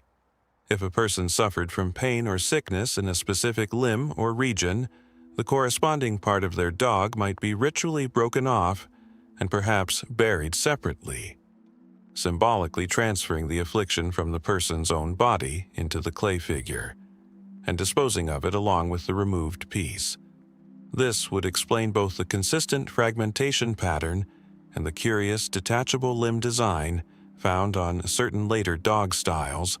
The figure was built quite literally to come apart on purpose. A related and equally prominent theory ties Dogu to fertility and childbirth. Many figurines display features strongly associated with the female form: pronounced hips, breasts, and in some interpretations, poses or markings suggesting pregnancy, leading researchers to propose the figures served as fertility charms, perhaps broken or buried as part of rituals surrounding conception, safe childbirth, or protection during a period of enormous, often fatal risk for both mother and child in a prehistoric context. Some scholars combine both theories, suggesting dog may have served multiple overlapping ritual purposes across the many centuries and regional variations of Jomon culture, rather than a single fixed function maintained unchanged for 14,000 years. What makes the definitive answers especially elusive here is the sheer duration of the Jomon period itself. 14,000 years is an almost incomprehensible span of continuity, longer than the entire history of writing, longer than every ancient civilization explored so far in this investigation combined, several times over. Style, meaning, and function almost certainly shifted considerably across that time, meaning the goggle-eyed dog of one era and the flatter, simpler figures of an earlier Jomon phase may never have served identical purposes at all, even while belonging to what modern archaeology groups under a single convenient name. The goggle eyes themselves remain a particular point of fascination outside mainstream archaeology, inevitably drawing comparisons to modern imagery of otherworldly visitors and spacefaring figures. Comparisons that Japanese and international archaeologists studying the Jomon period find unsupported by the broader evidence, and unnecessary besides, given plausible cultural explanations involving ceremonial eyewear, ritual masks, or simply a stylized artistic convention that, once established within Jomon visual tradition, persisted and evolved across generations of craftspeople working within a shared, if unfamiliar, aesthetic language. The figurines rest now in museum collections across Japan, many still displayed in their broken, incomplete state, a presentation choice that is itself a small act of respect toward however they were originally used. What affliction, need, or hope drove a Jomon hand to snap a clay leg from its socket and bury the two pieces apart? And did it work, in whatever sense mattered to the person who asked it to? And across 14,000 years of continuous practice, evolving styles, and 18,000 recovered fragments, how much of the ritual world Dogu were built to serve has already been lost simply because no single lifetime, ancient or modern, was ever long enough to witness the whole of it. How much of the past disappears simply because no one thought to look, or because looking itself became a kind of threat? That question closed out the story of the dog's broken fragments, and it resurfaces with an ironic twist in the West Dunbartonshire Hills of Scotland, where the largest known prehistoric rock art panel in Europe spent decades protected from the modern world by being buried under a deliberate layer of soil. This is the Cochno stone, a vast outcrop of natural rock measuring roughly 40 by 26 feet, covered in an extraordinary density of prehistoric carvings, cup marks, rings, spirals, and grooves. Over 90 cup and ring motifs in total, along with a scattering of other carved shapes whose meaning remains as elusive today as when they were first properly documented. The carvings are generally attributed to the Neolithic or early Bronze Age, placing their creation somewhere between 3000 and 1500 BC, executed by peoples whose language, beliefs, and names for this hillside have left no other trace behind. What makes the Cochno stone remarkable isn't a single striking image. The way the golden hats or the Sanxingdui masks each center on one unforgettable object. Its sheer accumulated density, an entire rock face turned into a canvas, worked and reworked, seemingly over a long span of time, by hands responding to something about this specific outcrop of stone that made it worth returning to again and again. Cup and ring marks, the dominant motif across the Cochno stone's surface, appear at prehistoric sites throughout the British Isles and beyond, and their basic form is deceptively simple to describe: a central carved depression, the cup, surrounded by one or more concentric carved rings. That simplicity, replicated across thousands of examples at hundreds of sites, has made cup and ring art one of the most extensively studied yet stubbornly unresolved categories of prehistoric symbolism in Europe. No accompanying text exists to explain them, because writing hadn't reached this culture. No consistent burial or settlement context reliably clarifies their purpose, because they were carved directly into exposed bedrock, integrated into the landscape itself, rather than deposited as portable objects that might carry clearer archaeological signals. Proposed explanations for cup and ring marks in general, and the Cochno stone's dense concentration in particular, span a wide range. Some archaeologists connect them to astronomical observation, suggesting certain carvings may align with solar or lunar events, marking solstices or significant celestial cycles relevant to a farming community tracking the agricultural year. Others propose territorial or boundary marking, the carvings functioning as a kind of permanent signage announcing a group's presence, ownership, or claim over the surrounding land. Still, others favor a ritual or spiritual reading, with the carved rings representing water, portals, or symbolic pathways connected to ceremonies whose specific content is now entirely lost. While some researchers have connected the motifs to the same passage tomb art tradition linked to the Toei stone ball in the previous chapter, suggesting a shared visual and symbolic vocabulary reaching across Neolithic Britain and Ireland. None of these theories has achieved anything close to consensus, and the difficulty is compounded by an unusual and revealing detail in the Cochno stone's own modern history. The stone was first formally recorded by the Reverend James Harvey in 1887, and for decades afterward it remained exposed and accessible to the public, a decision that led, predictably, to damage. Visitors carved graffiti into the ancient surface. Some carvings were painted over by well-meaning but misguided attempts at preservation. And in 1965, archaeologists made the deliberate decision to bury the entire stone under a protective layer of soil, reasoning that concealment, however extreme, was preferable to continued erosion and vandalism. For over 50 years, one of Europe's most significant pieces of prehistoric art sat invisible beneath a Scottish hillside, known to researchers only through old photographs and rubbings taken before the burial. The stone was finally re-excavated in 2016, using laser scanning and drone photography to create a complete digital record before any decision was made about its long-term future. And that modern documentation revealed something the original 1887 survey had missed or perhaps couldn't fully capture. Additional carvings, more subtle and more extensive than previously catalogued, along with evidence suggesting the site had been reused and recarved across a considerable span of time rather than completed in a single creative episode. Multiple generations, it seems, added their own marks to this same stone, whatever their motivation, layering their contributions onto the work of predecessors who may already have been ancestral memory by the time later carvers arrived. That layering complicates every proposed explanation just enough to keep the debate alive.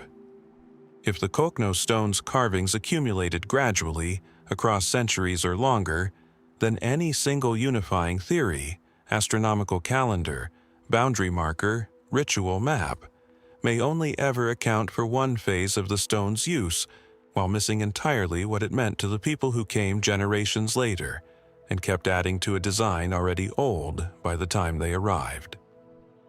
The stone may not have one answer. It may have several, stacked one atop another, exactly the way its carvings are. Following the 2016 excavation, the stone was reburied once again, protected under its blanket of soil, while researchers and local authorities weigh how or whether to make it permanently viewable without repeating the damage of the 20th century. Somewhere beneath that Scottish hillside right now, 90-some rings and cups sit in darkness once more, waiting on a decision about their own visibility. What did the very first carver, working this rock more than 4,000 years ago, intend those first rings to mean to whoever came looking next? And when the Cochno stone is finally uncovered for good, if it ever is, will the layers upon layers of carving still standing tell us that story? Or only confirm how much of it was already lost to the carvers who reworked their ancestors' rings without leaving any account of why? Roughly 2,000 years would pass between the last hand that added a ring to the Cochno stone and the next object in this investigation, though this one was shaped not from ancient bedrock, but from glass, by craftsmen working within an empire whose engineers, roads, and legions have already appeared once before in this exploration. And this particular object does something that, by any reasonable account of ancient technology, it should not be able to do.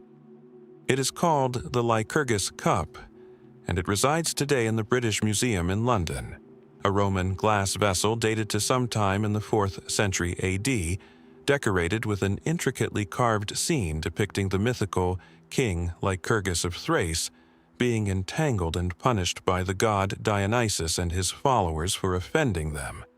A fitting subject in hindsight, for an object whose own nature seems to punish easy explanation. Carved using a difficult and labor-intensive technique known as cage cup work, in which craftsmen ground away the surrounding glass to leave a raised, sculptural relief connected to the body of the cup by only a network of narrow struts. The Lycurgus cup would already rank among the finest surviving examples of Roman glasswork on artistry alone. But its true fame rests on something else entirely, something you can't fully appreciate until you change the way you're looking at it. Viewed in ordinary reflected light, the cup appears a cloudy, opaque jade green, its surface reading as a fairly typical, if exceptionally fine, piece of ancient glasswork. But shine a light through the cup from behind, transmitting light directly through the glass rather than bouncing it off the surface, and the entire object transforms.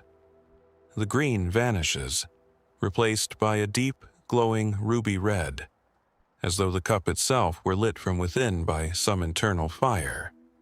This isn't a trick of museum lighting or modern restoration. It's a genuine physical property of the glass itself.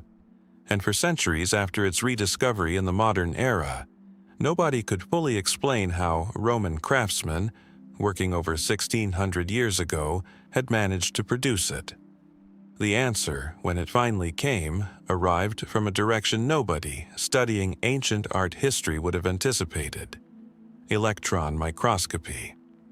In 1990, researchers at the British Museum used advanced imaging technology to examine tiny fragments of the cup's glass at a scale invisible to the naked eye, and what they found reshaped the entire conversation.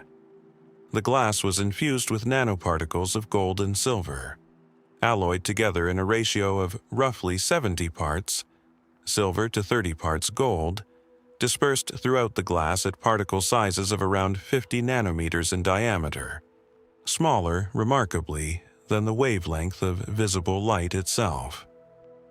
At that scale, the metal particles interact with light in a manner governed by a phenomenon now understood through the modern science of nanotechnology and plasmonics. The particles absorb and scatter specific wavelengths of light, depending on whether that light is reflected off the surface or passed directly through the material, producing precisely the dramatic color shift the cup displays.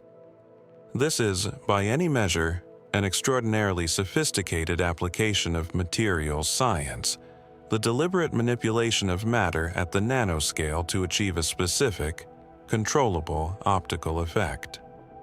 Modern nanotechnology didn't formally exist as a scientific discipline until the second half of the 20th century, built on theoretical and instrumental foundations that took hundreds of years of accumulated scientific knowledge to develop.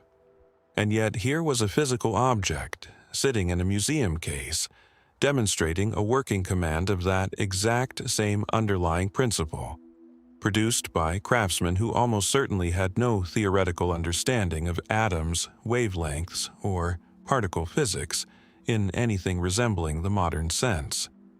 So, how did they do it?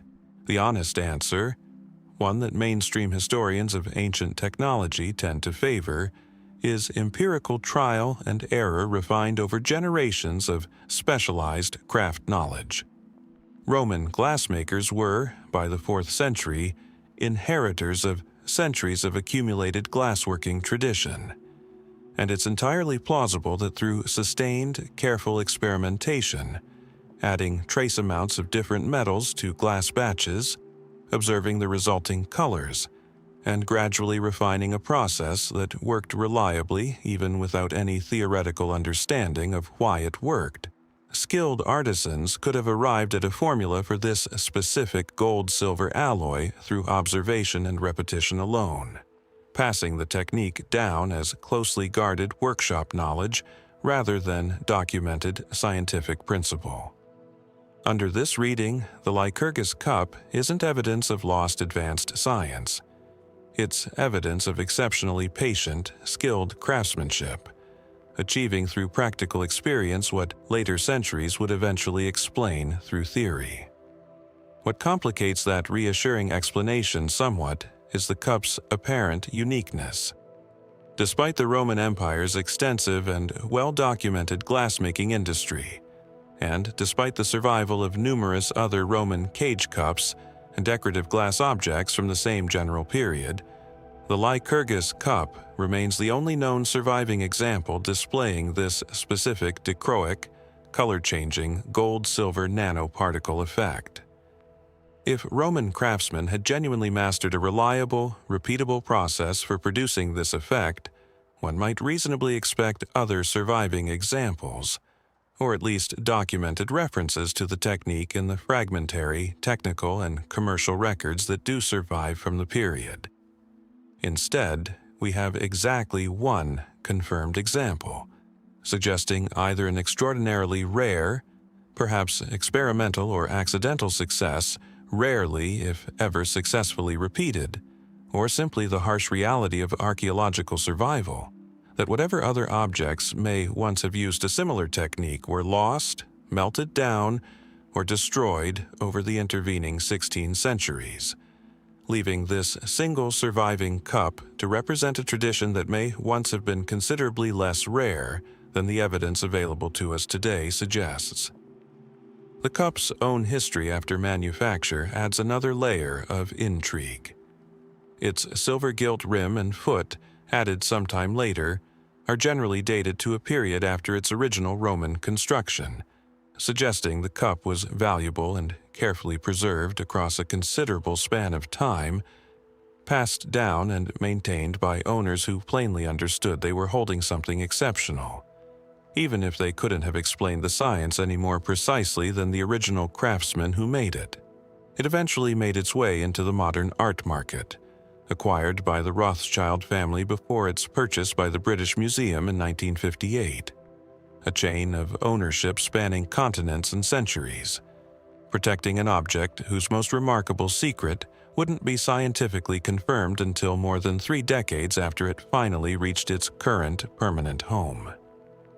The Lycurgus cup remains, as far as current archaeological and scientific evidence indicates, entirely alone in its class, a single confirmed success from an empire that otherwise left behind no clear written account of how or why someone chose to suspend gold and silver at a scale smaller than light itself within a drinking vessel meant to honor a defeated mythical king.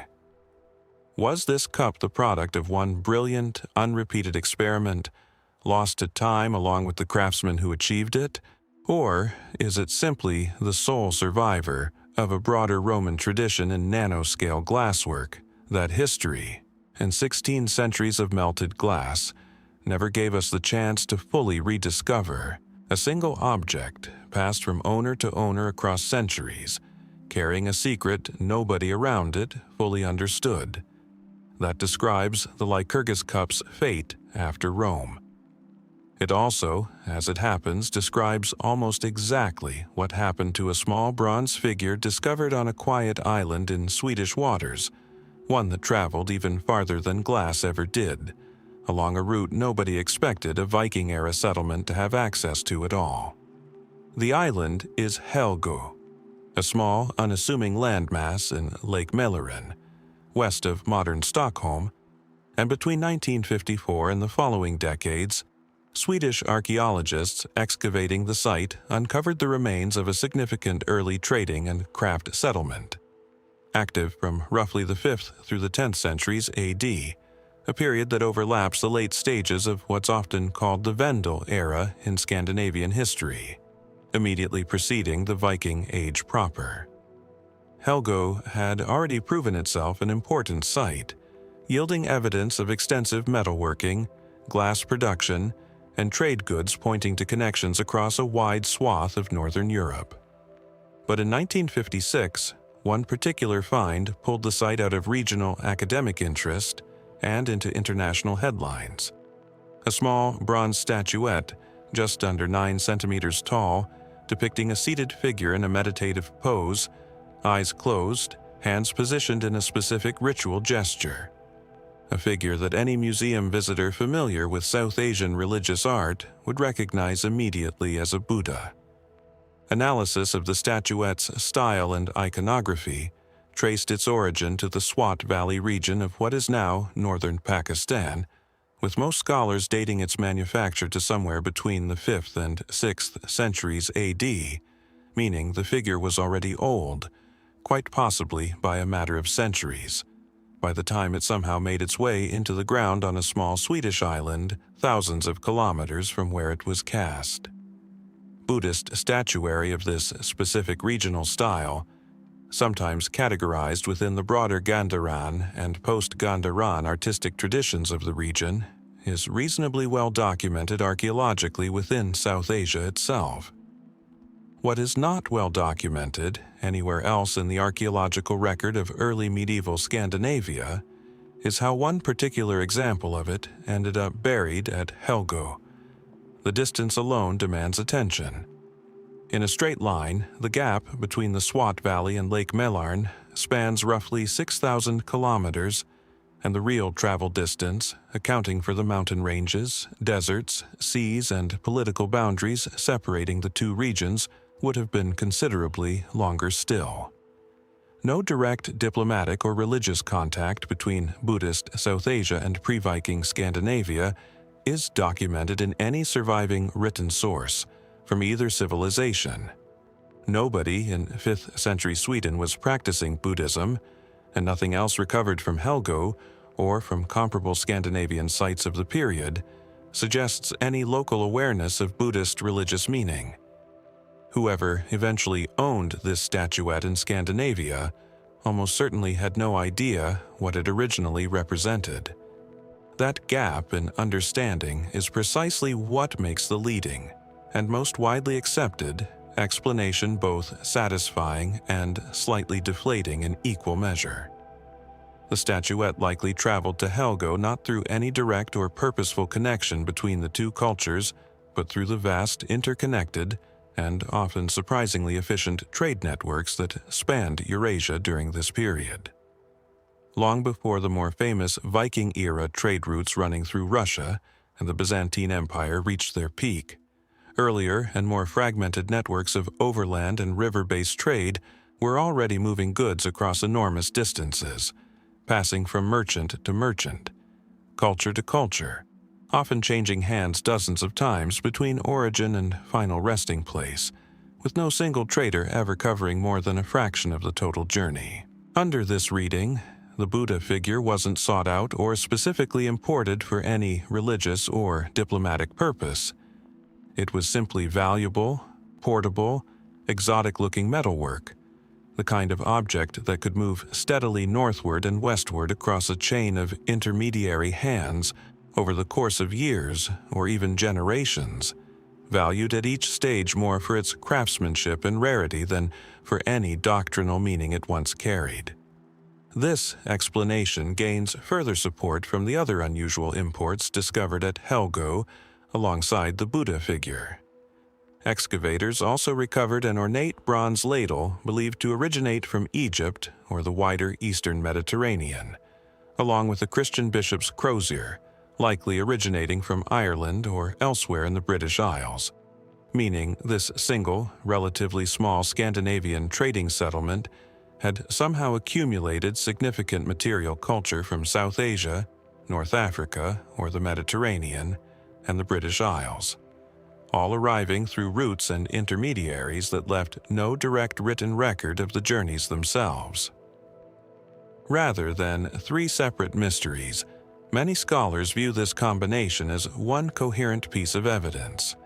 Helgö functioned as a genuine node within trade networks of startling reach, even if the individuals actually living there had little or no idea of the true distances or cultures their most exotic acquired objects represented. That said, explained by trade networks is a satisfying answer only up to a point, because it still leaves the more specific human questions almost entirely untouched. Who first removed this particular statuette from its original religious context in the Swat Valley, and did they understand even partially what it represented? At what point along its long journey northward did its Buddhist meaning become fully detached from the object itself, reducing a sacred meditative image to simply an intriguing, well-made bronze curiosity? And what did the eventual Scandinavian owner, who brought it to Helgö and ultimately allowed it to be buried or lost there, actually believe they possessed? A foreign god, a lucky charm, simple treasure, or something they never spent much time wondering about at all? The statuette now resides in the Swedish History Museum in Stockholm. Still seated in its original meditative pose, its eyes still closed in the same serene expression its sculptor gave it more than 1,500 years ago, in a valley the object's final owners could never have located on any map they possessed.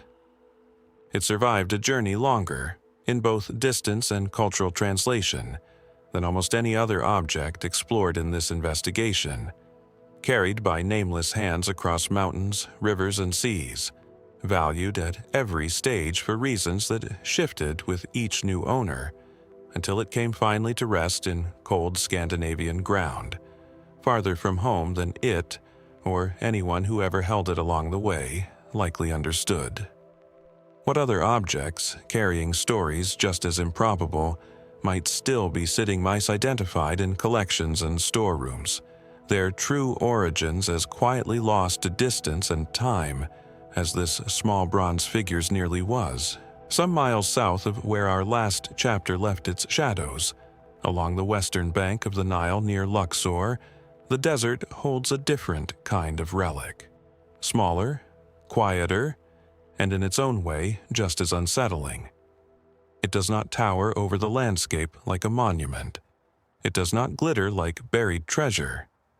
It fits in the palm of a hand, and yet, for more than a century, this small object has forced historians to reconsider everything they thought they understood about the limits of ancient medicine. It is a toe, specifically a right big toe, carved and fitted with quiet precision, designed not for burial, not for decoration, but for use, for walking. The artifact is known today as the Cairo toe, though its formal designation comes from the tomb in which it was found. TT 95, the resting place of a woman named Tabaketen Mut, believed to have lived sometime between 950 and 710 BC during Egypt's Third Intermediate period. She was, by most accounts, a minor noblewoman, not a queen, not a figure of legend, simply someone who lived, aged, and at some point in her life, lost part of her body. Her right big toe was gone, amputated or lost to injury or disease, and in its place, she wore this. Constructed from wood and leather, the prosthetic is a marvel of restrained engineering. It consists of 3 separate carved sections, cleverly hinged together with leather thread, allowing it to bend at approximately the same points a natural toe would. The surface was carefully shaped and refitted more than once during the woman's lifetime, a detail that researchers find quietly remarkable, because it suggests something more than ornamentation. It suggests fitting sessions, adjustments, a relationship between patient and craftsman that mirrors, in an eerie way, the process of visiting a prosthetist today. For decades, the object rested in relative obscurity, catalogued and studied but not fully understood. Then, in 2011, a team led by Jackie Finch at the University of Manchester decided to test a question that had gone unasked for 100 years. Did it actually work? Using volunteers who had lost their own right big toes, Finch's team fitted replicas of the prosthetic and asked them to walk, first without the device, then with it, strapped into a reconstruction of ancient Egyptian sandals. The results were quietly extraordinary. The prosthetic did not merely disguise the missing toe. It functioned, it flexed, it bore weight, it restored a natural gait pattern that a missing toe would otherwise disrupt. This finding matters more than it might first appear.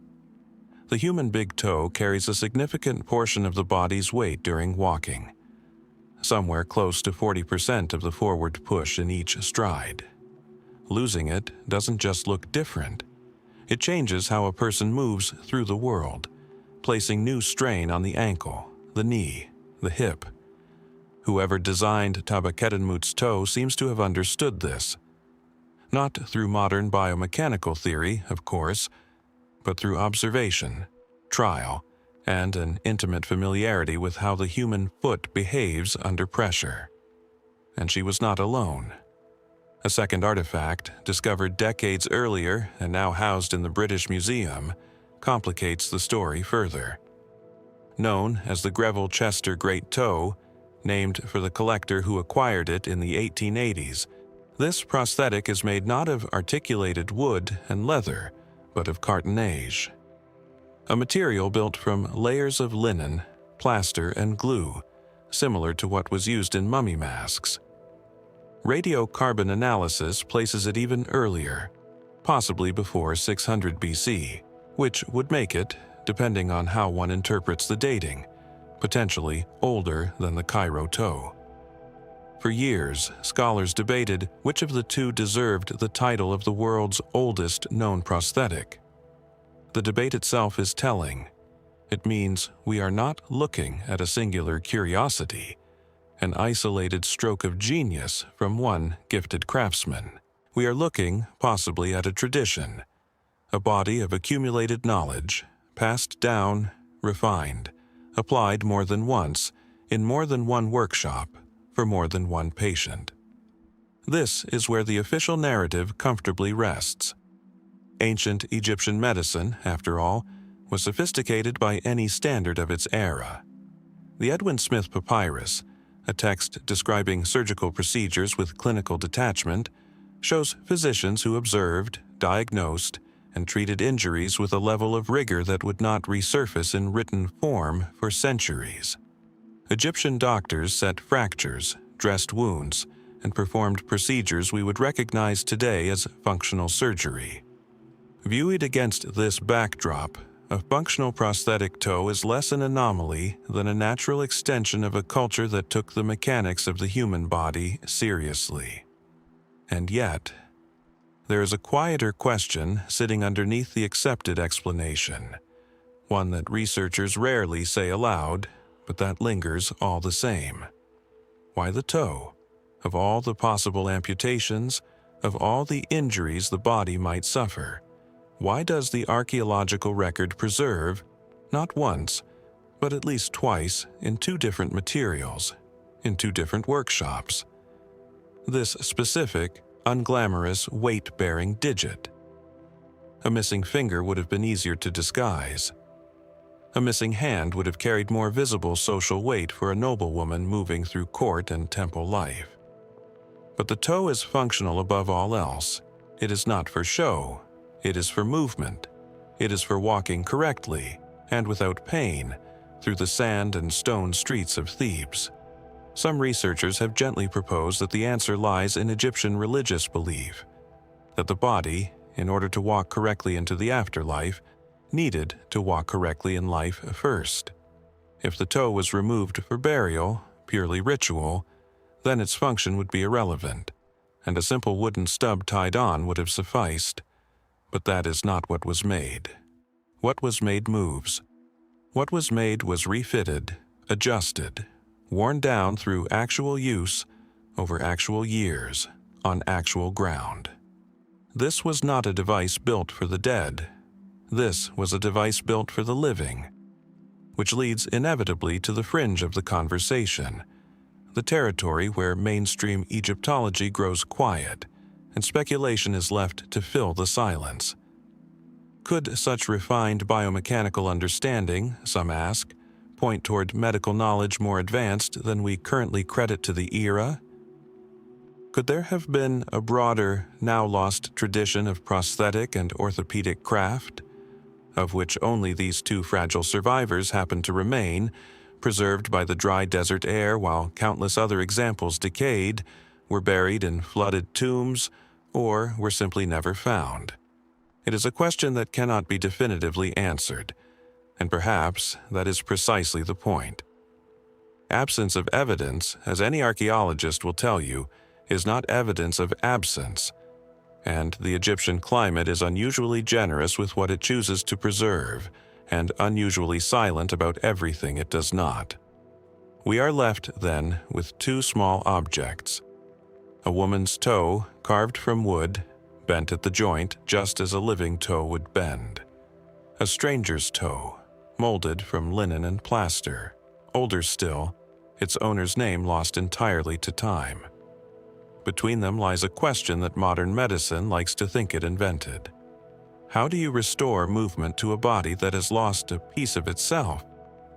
Tabaketenmut walked the halls of her world nearly 3,000 years ago on a foot that should not, by every intuition we hold about ancient history, have functioned as well as it did.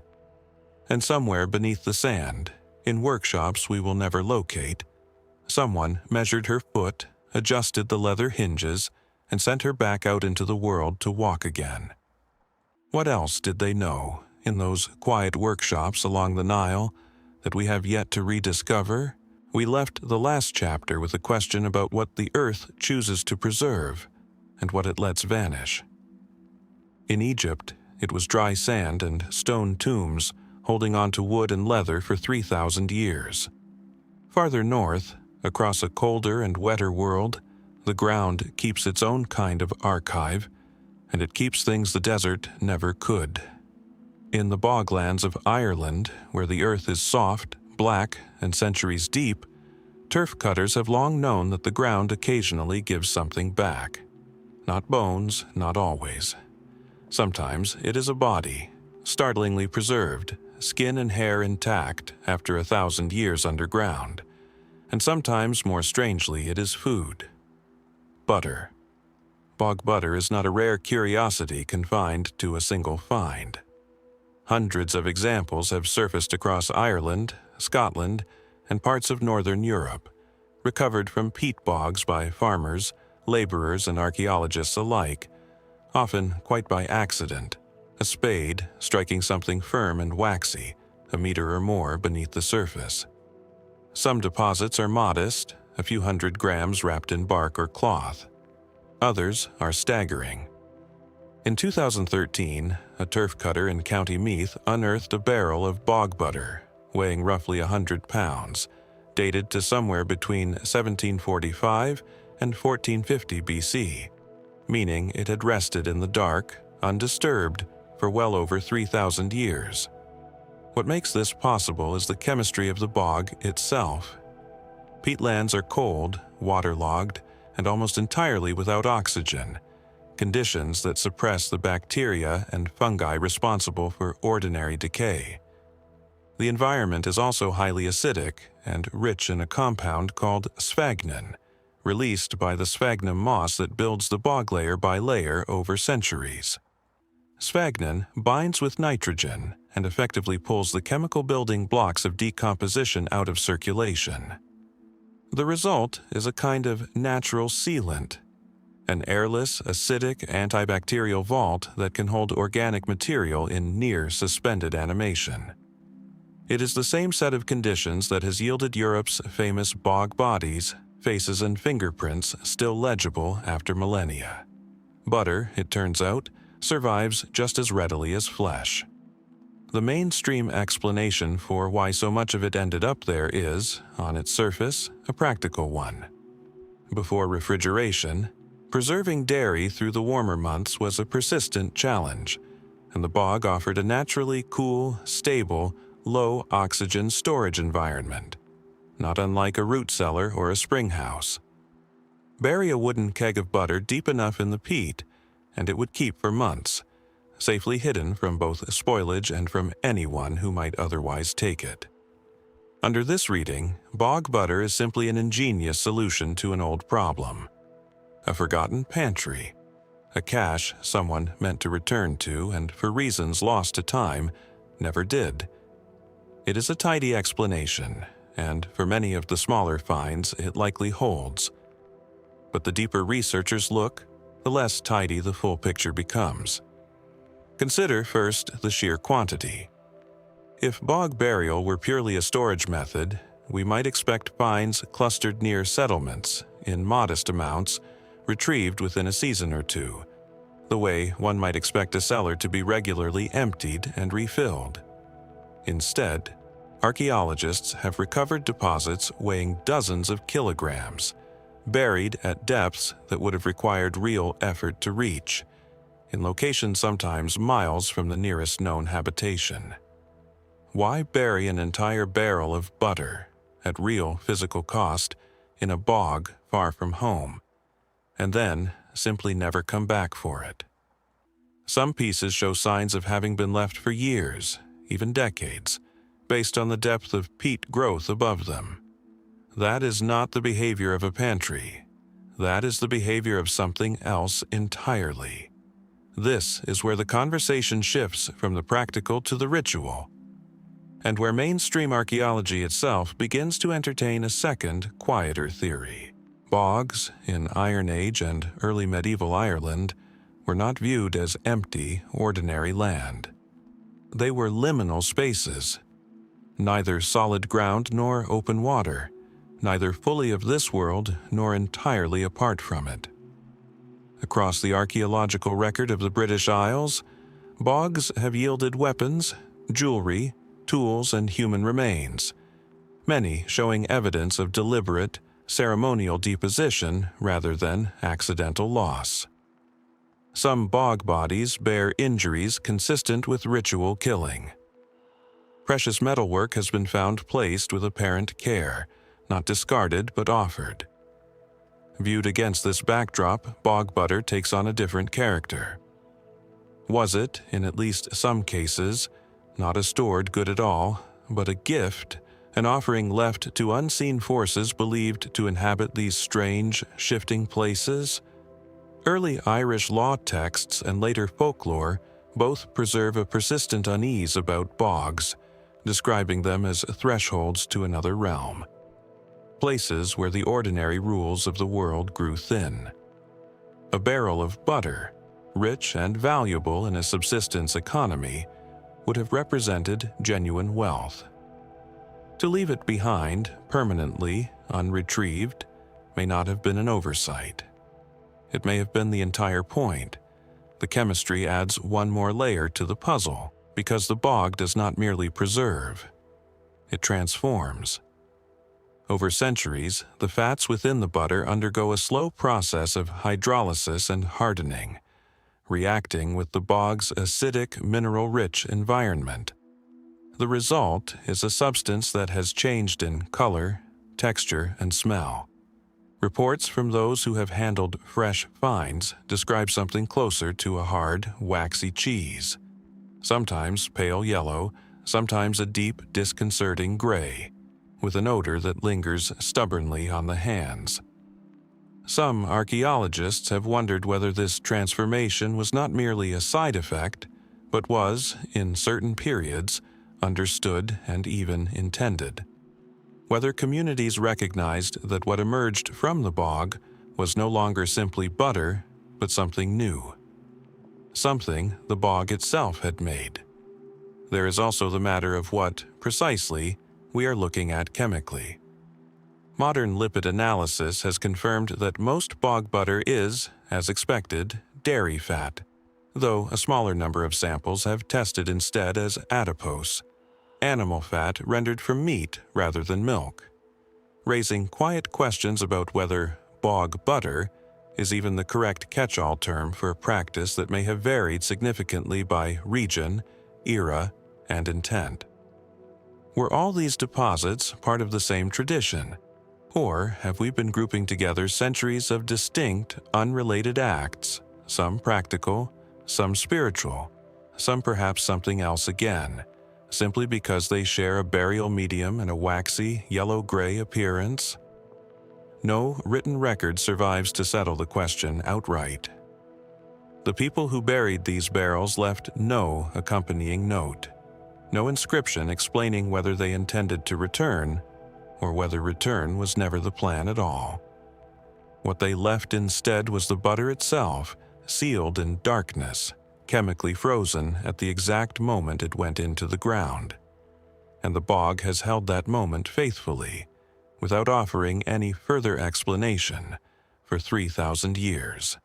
So the barrels remain, scattered across the peatlands of Ireland and Scotland, some still undiscovered, waiting beneath the moss for the next turf cutter's spade. Were they pantries, forgotten in some quiet emergency we will never know the shape of? Or were they gifts, given deliberately to a landscape that people believed was listening? The bog keeps its silence as carefully as it keeps everything else placed inside it. And perhaps that silence is the truest artifact of all. Imagine the sound first. Water moving steadily through stone channels, splashing into a pool that never quite goes still. Steam rising off a mineral spring in the damp English air. Coins dropped one after another, striking the surface and sinking into darkness. This is the sound of Aequi Sulis, Roman bath, nearly 2,000 years ago, a sacred spring where the goddess Sulis Minerva was believed to dwell, and where the pilgrims who came to bathe in her waters brought with them more than just their aching joints and their offerings of silver. They brought their grievances. Beneath the temple complex at Bath, archaeologists have recovered more than 100 small sheets of lead and pewter, each one thin, each one folded or rolled tightly shut, each one inscribed with a message never meant for mortal eyes. These are curse tablets, known to scholars by their Latin name, De Fictiones, and the spring at Bath represents one of the largest concentrated collections ever found, though similar tablets have surfaced across the Roman world, from Britain to North Africa, from the 2nd century BC well into the 4th century AD. Together, they form something rare in the archaeological record, not the voice of emperors or historians, but the voice of ordinary people, angry, wounded, and asking the gods directly for justice. The process itself followed a recognizable pattern, one that appears again and again across hundreds of surviving examples. A person wronged, robbed, betrayed, cheated, or slandered would take a thin sheet of lead, a metal valued for its heaviness and its association with the cold, chthonic underworld, and scratch into it a formal complaint. The wording often mimics legal language, as if petitioning a court. One tablet from Bath, translated by scholars, effectively transfers ownership of a stolen item to the goddess herself, demanding that the thief lose their mind and their eyes until the item is returned to her temple.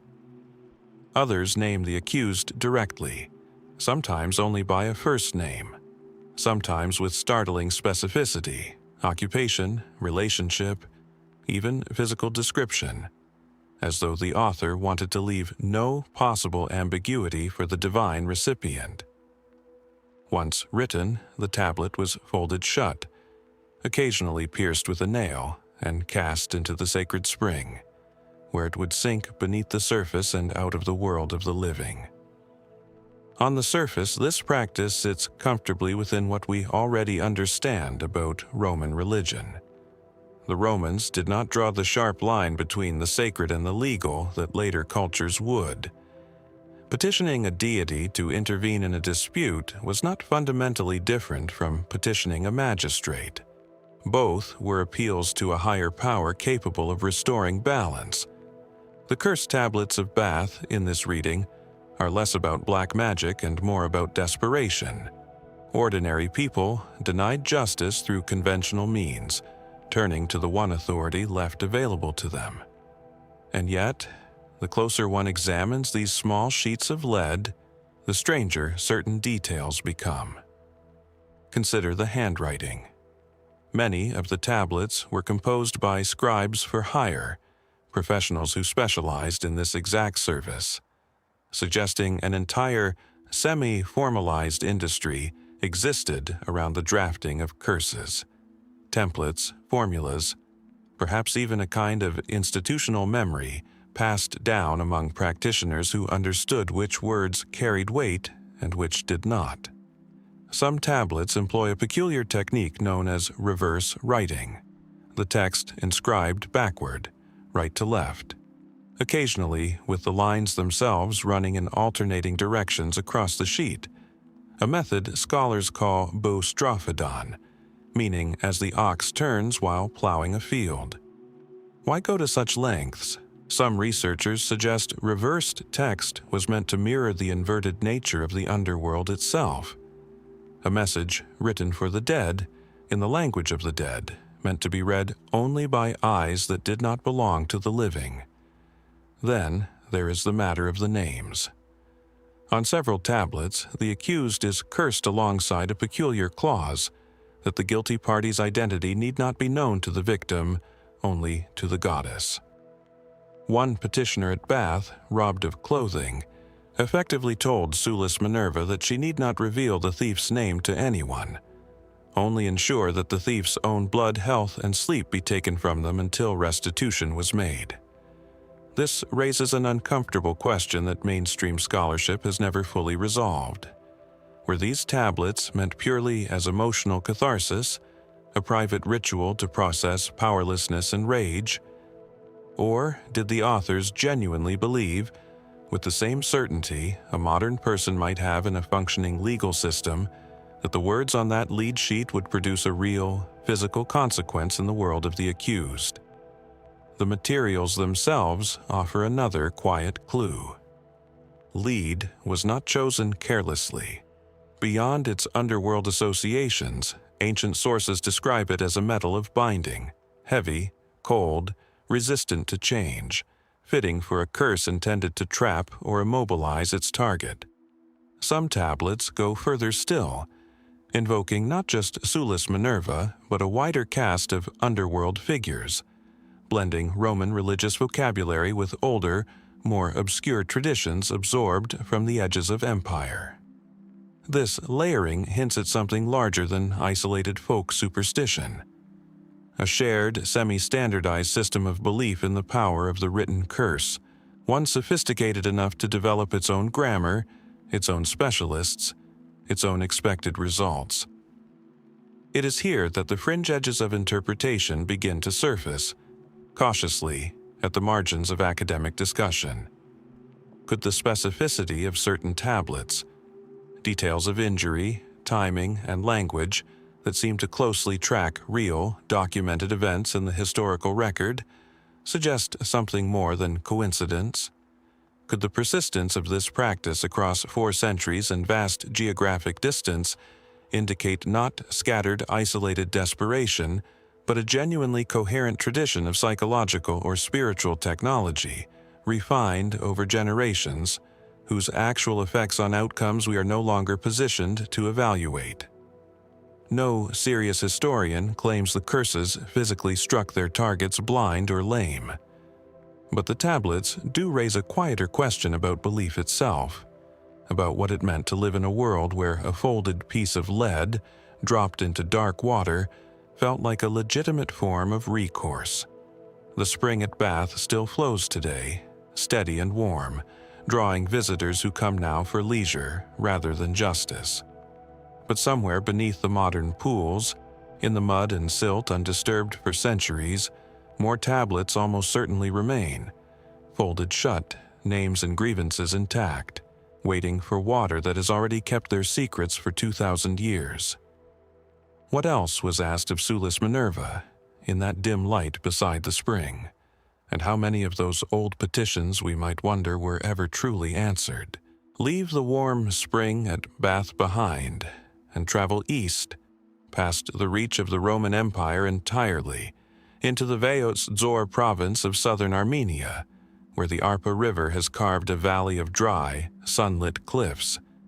Tucked into one of those cliffs, hidden behind a narrow, unassuming entrance, is a cave that would keep a secret far older than anything Rome ever buried.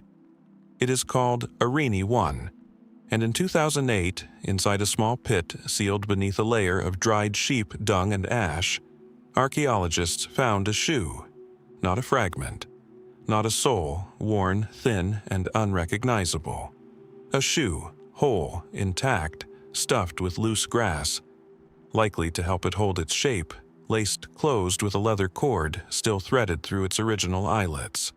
When researchers first lifted it from the ground, the leather remained supple enough to suggest, for one disorienting moment, that it might belong to someone who had simply misplaced it. Radiocarbon dating soon corrected that impression, and in doing so, rewrote a small but significant page of human history. The shoe was approximately 5,500 years old, dating to roughly 3,500 BC. It remains, to this day, the oldest known leather shoe in the world. Older than Stonehenge, older than the Great Pyramid of Giza, crafted for a foot that walked the earth more than 1,000 years before either was built. The shoe itself is a single piece of cowhide leather, cut and shaped with what researchers describe as clear technical skill. The maker laced it using a leather thong that ran through cut slits along the perimeter, tightened from the front and around the heel, producing something remarkably close in construction to a simple, soft moccasin.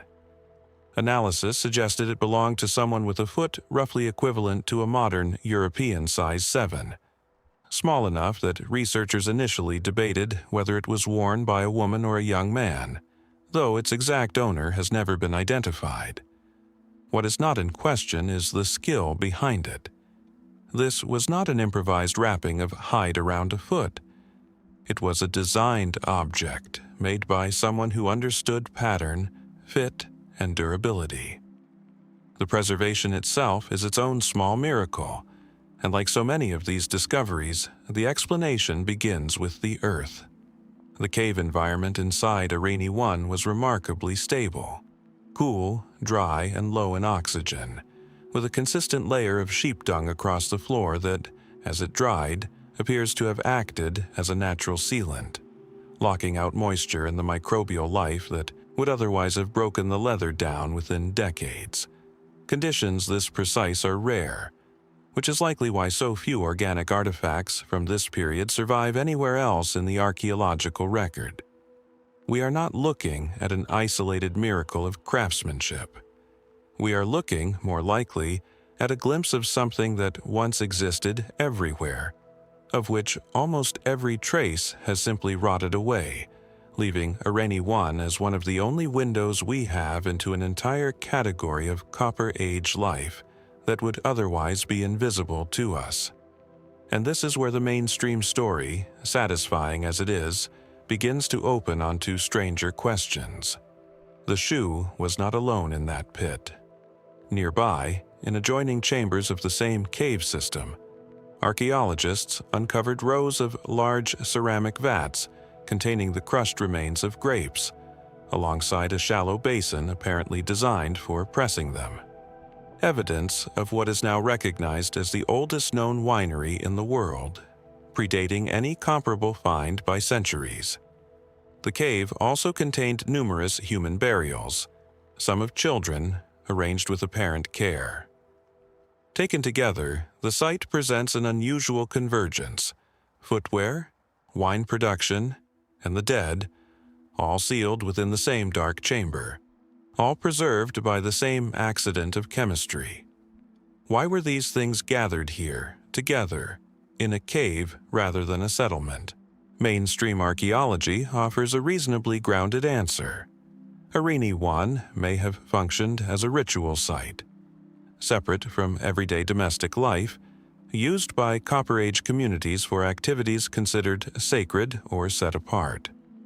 Winemaking possibly among them, given how frequently fermentation and ritual are linked across ancient cultures. Under this reading, the shoe may have been a burial offering, or a personal item left behind as part of a funerary rite, its owner's identity intentionally severed from the object itself. But offerings typically show signs of having been made for that purpose, new, unused, sometimes deliberately damaged as part of the ritual. This shoe shows the opposite. Wear patterns along the sole and slight creasing across the leather suggest it was not new when it entered the ground. It had been walked in. It had, by every physical indication, lived a working life on someone's foot before it ever reached that quiet chamber, which raises a question the evidence cannot fully settle. Was this shoe placed here on purpose, as part of some ceremony now lost to us entirely, or was it simply left behind, forgotten, discarded, or hidden by someone who fully intended one day to come back for it? That question sits at the center of Areni 1's quiet mystery, and it may never be resolved with certainty. What remains is the object itself, a single, worn shoe, shaped by hands that understood the human foot 55 centuries ago, sealed by chance in dung and stone, waiting in darkness while empires rose and fell above it. Somewhere in that same valley, perhaps, more traces of that world are still buried, still waiting for the right combination of dry air, dark stone, and time to give them back to us. What else, we might ask, is still down there, resting just beyond the reach of the light?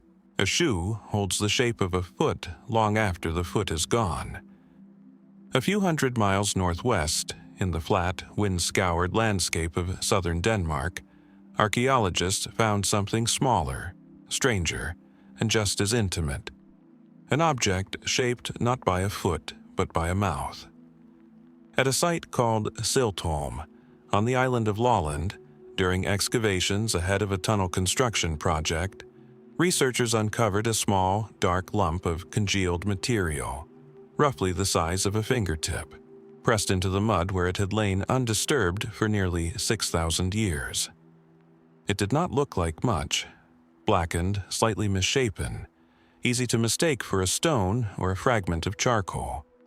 But under laboratory analysis, its true nature became clear. This was birch pitch, a tar-like substance produced by heating birch bark in the absence of oxygen, and pressed into its surface, unmistakably, were the marks of human teeth. Someone, roughly 500-700 years ago, had chewed this piece of tar, and in doing so they left behind far more than a discarded lump of gum.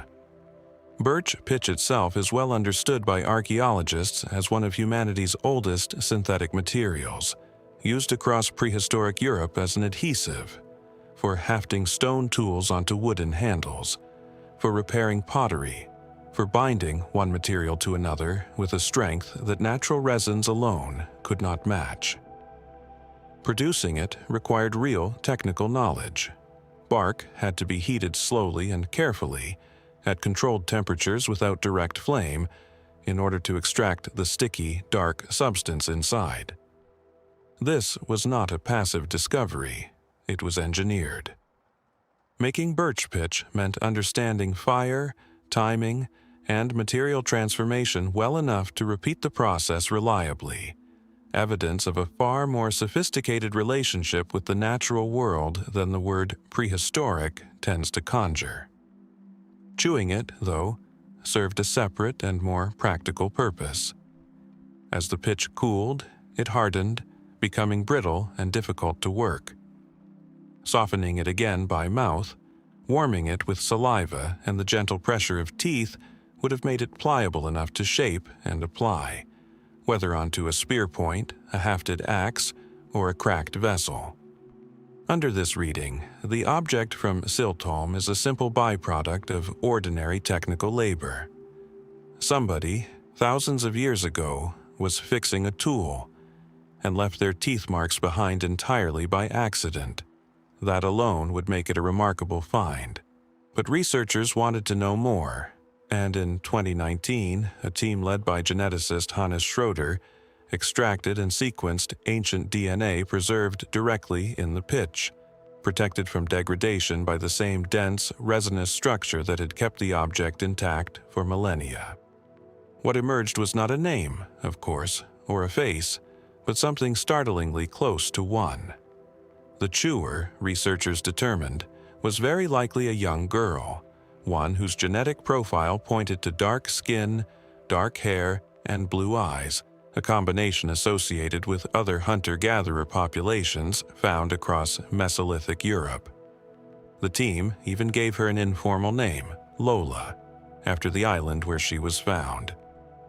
The DNA offered still more.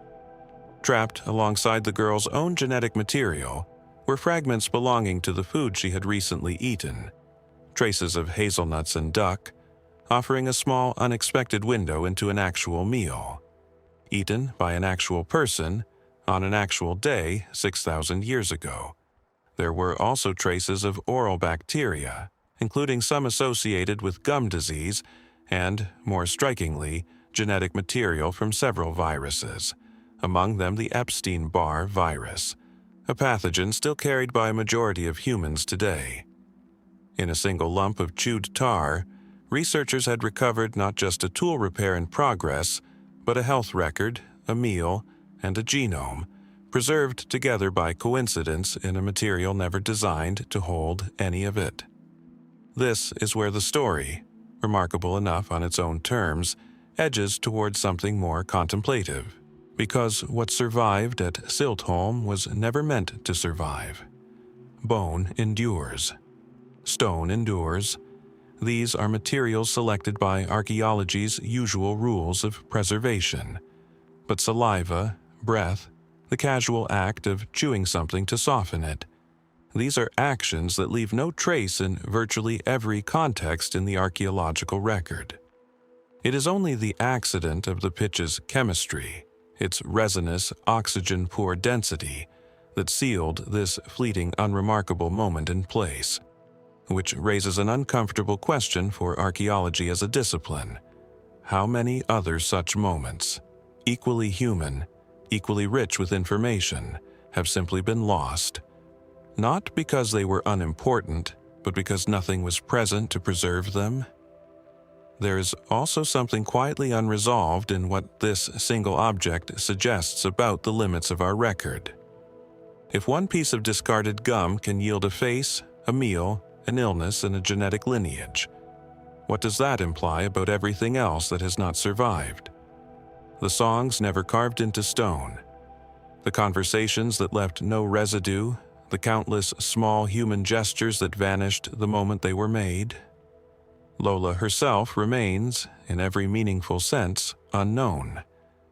We do not know her real name, her family, the tool she may have been repairing, or what became of her. We know only that she chewed a piece of tar on the shores of Lowland nearly 6,000 years ago, and that the tar remembered her when nothing else did. What other silent witnesses, we might wonder, are still buried in the mud of Siltholm, waiting for someone to notice that they, too, are more than they appear? Nearly 2,000 years would pass before another quiet burial gave up an object that said as much about motion as Lola's tar had said about stillness. In 1969, in Wuwei, in China's Gansu province, a group of villagers digging an air raid shelter broke through the roof of a hidden tomb. And inside, among the scattered remnants of a Han Dynasty general's grave goods, they found a horse. Not a living one. A small bronze figure, frozen mid-stride, one hoof extended forward, 3 others lifted entirely off the ground. The tomb belonged to a military commander, likely buried sometime in the late 2nd century AD during the Eastern Han Dynasty, and it contained an entire procession of bronze figures. Chariots, attendants, mounted soldiers, arranged as though caught in the middle of a grand funerary parade meant to accompany the deceased into the afterlife. Among this procession, one horse stood apart and continues to stand apart today, singled out from dozens of comparable finds across Han-era China. It has become known, in the decades since, by a name that captures exactly what makes it strange: the Flying Horse of Gansu, or sometimes, more evocatively, the Galloping Horse treading on a flying swallow. The bronze figure stands roughly 34 centimeters tall, cast with a level of anatomical precision that Han metalworkers rarely committed to figures this small. Its neck arches forward with real tension. Its mane streams back as though caught mid-motion. Its mouth is open, as if caught in the middle of a breath or a call. But it is the legs that draw every eye, and have drawn scholarly attention for more than half a century. 3 of the horse's hooves are lifted entirely into the air. The entire weight of the bronze figure, every gram of it, rests on a single hoof, planted not on solid ground, but on the back of a small bronze bird, its wings spread flat in flight beneath the horse's foot. This is, by any standard of ancient metallurgy, an extraordinary feat of engineering. Bronze casting favors stability, a wide base, multiple points of contact, weight distributed to resist toppling. The flying horse rejects all of that, achieving a precarious, gravity-defying balance that modern engineers, upon closer analysis, have confirmed is mathematically exact. The horse's center of gravity falls directly above that single supporting hoof, meaning the piece was not simply cast and hoped into balance, but deliberately, mathematically calculated to stand exactly as it does. For an object created roughly 18 centuries ago, without the benefit of modern physics or computer modeling, this level of precision raises an immediate and obvious question. How did Han Dynasty artisans arrive at this calculation? And why did they choose, of all possible poses, this one? The mainstream explanation begins, as it often does, with symbolism. The Han Dynasty placed enormous cultural and military value on horses, particularly a prized breed imported from the Fergana Valley in Central Asia. Animals so admired for their speed and endurance, the Chinese sources of the era referred to them, evocatively, as heavenly horses, believed capable of covering vast distances at extraordinary speed.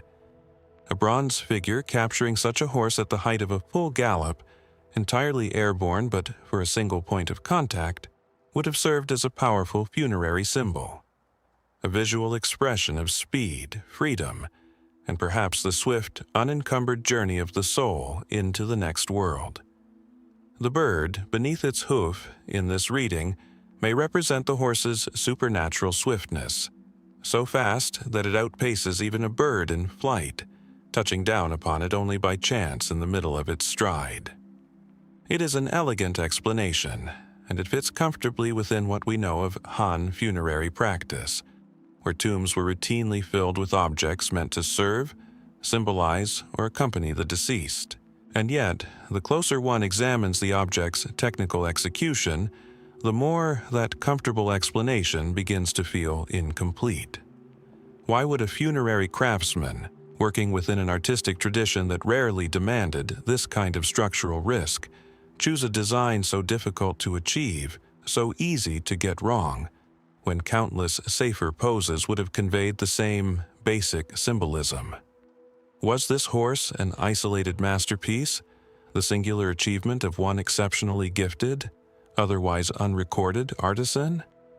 Or does it hint at a broader, more advanced tradition of bronze engineering in Han China, one capable of solving genuine problems of balance and center of mass, of which this is simply the only surviving, fully intact example? Some researchers have pointed to this question as part of a larger pattern across ancient Chinese metallurgy, where sporadic, startlingly advanced technical achievements appear in the archaeological record seemingly without a clear lineage of simpler prototypes leading up to them, as though certain solutions arrived more or less complete, their developmental history lost, undocumented, or simply never preserved in a form that survived the intervening centuries. This is not a claim of anything beyond the reach of Han craftsmanship. It is, more precisely, a gap in the record, the same kind of gap that has shadowed nearly every object in this exploration so far, from a carved toe in the Egyptian sand to a girl's chewed tar on a Danish shore.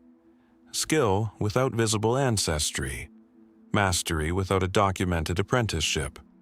The flying horse now rests in the Gansu Provincial Museum, and has since become something of a national symbol, its silhouette reproduced on tourism logos and postage stamps, its single-balanced hoof recognized by millions who may never learn the tomb it came from. But the tomb itself, and the general it was built for, remain far less known than the horse that outlived him. What was he like, the man whose journey into the afterlife required a horse fast enough to outrun a bird? And what other feats of balance, precision, and quiet genius did Han China achieve and lose before this one small bronze figure happened to survive to tell us they were possible at all?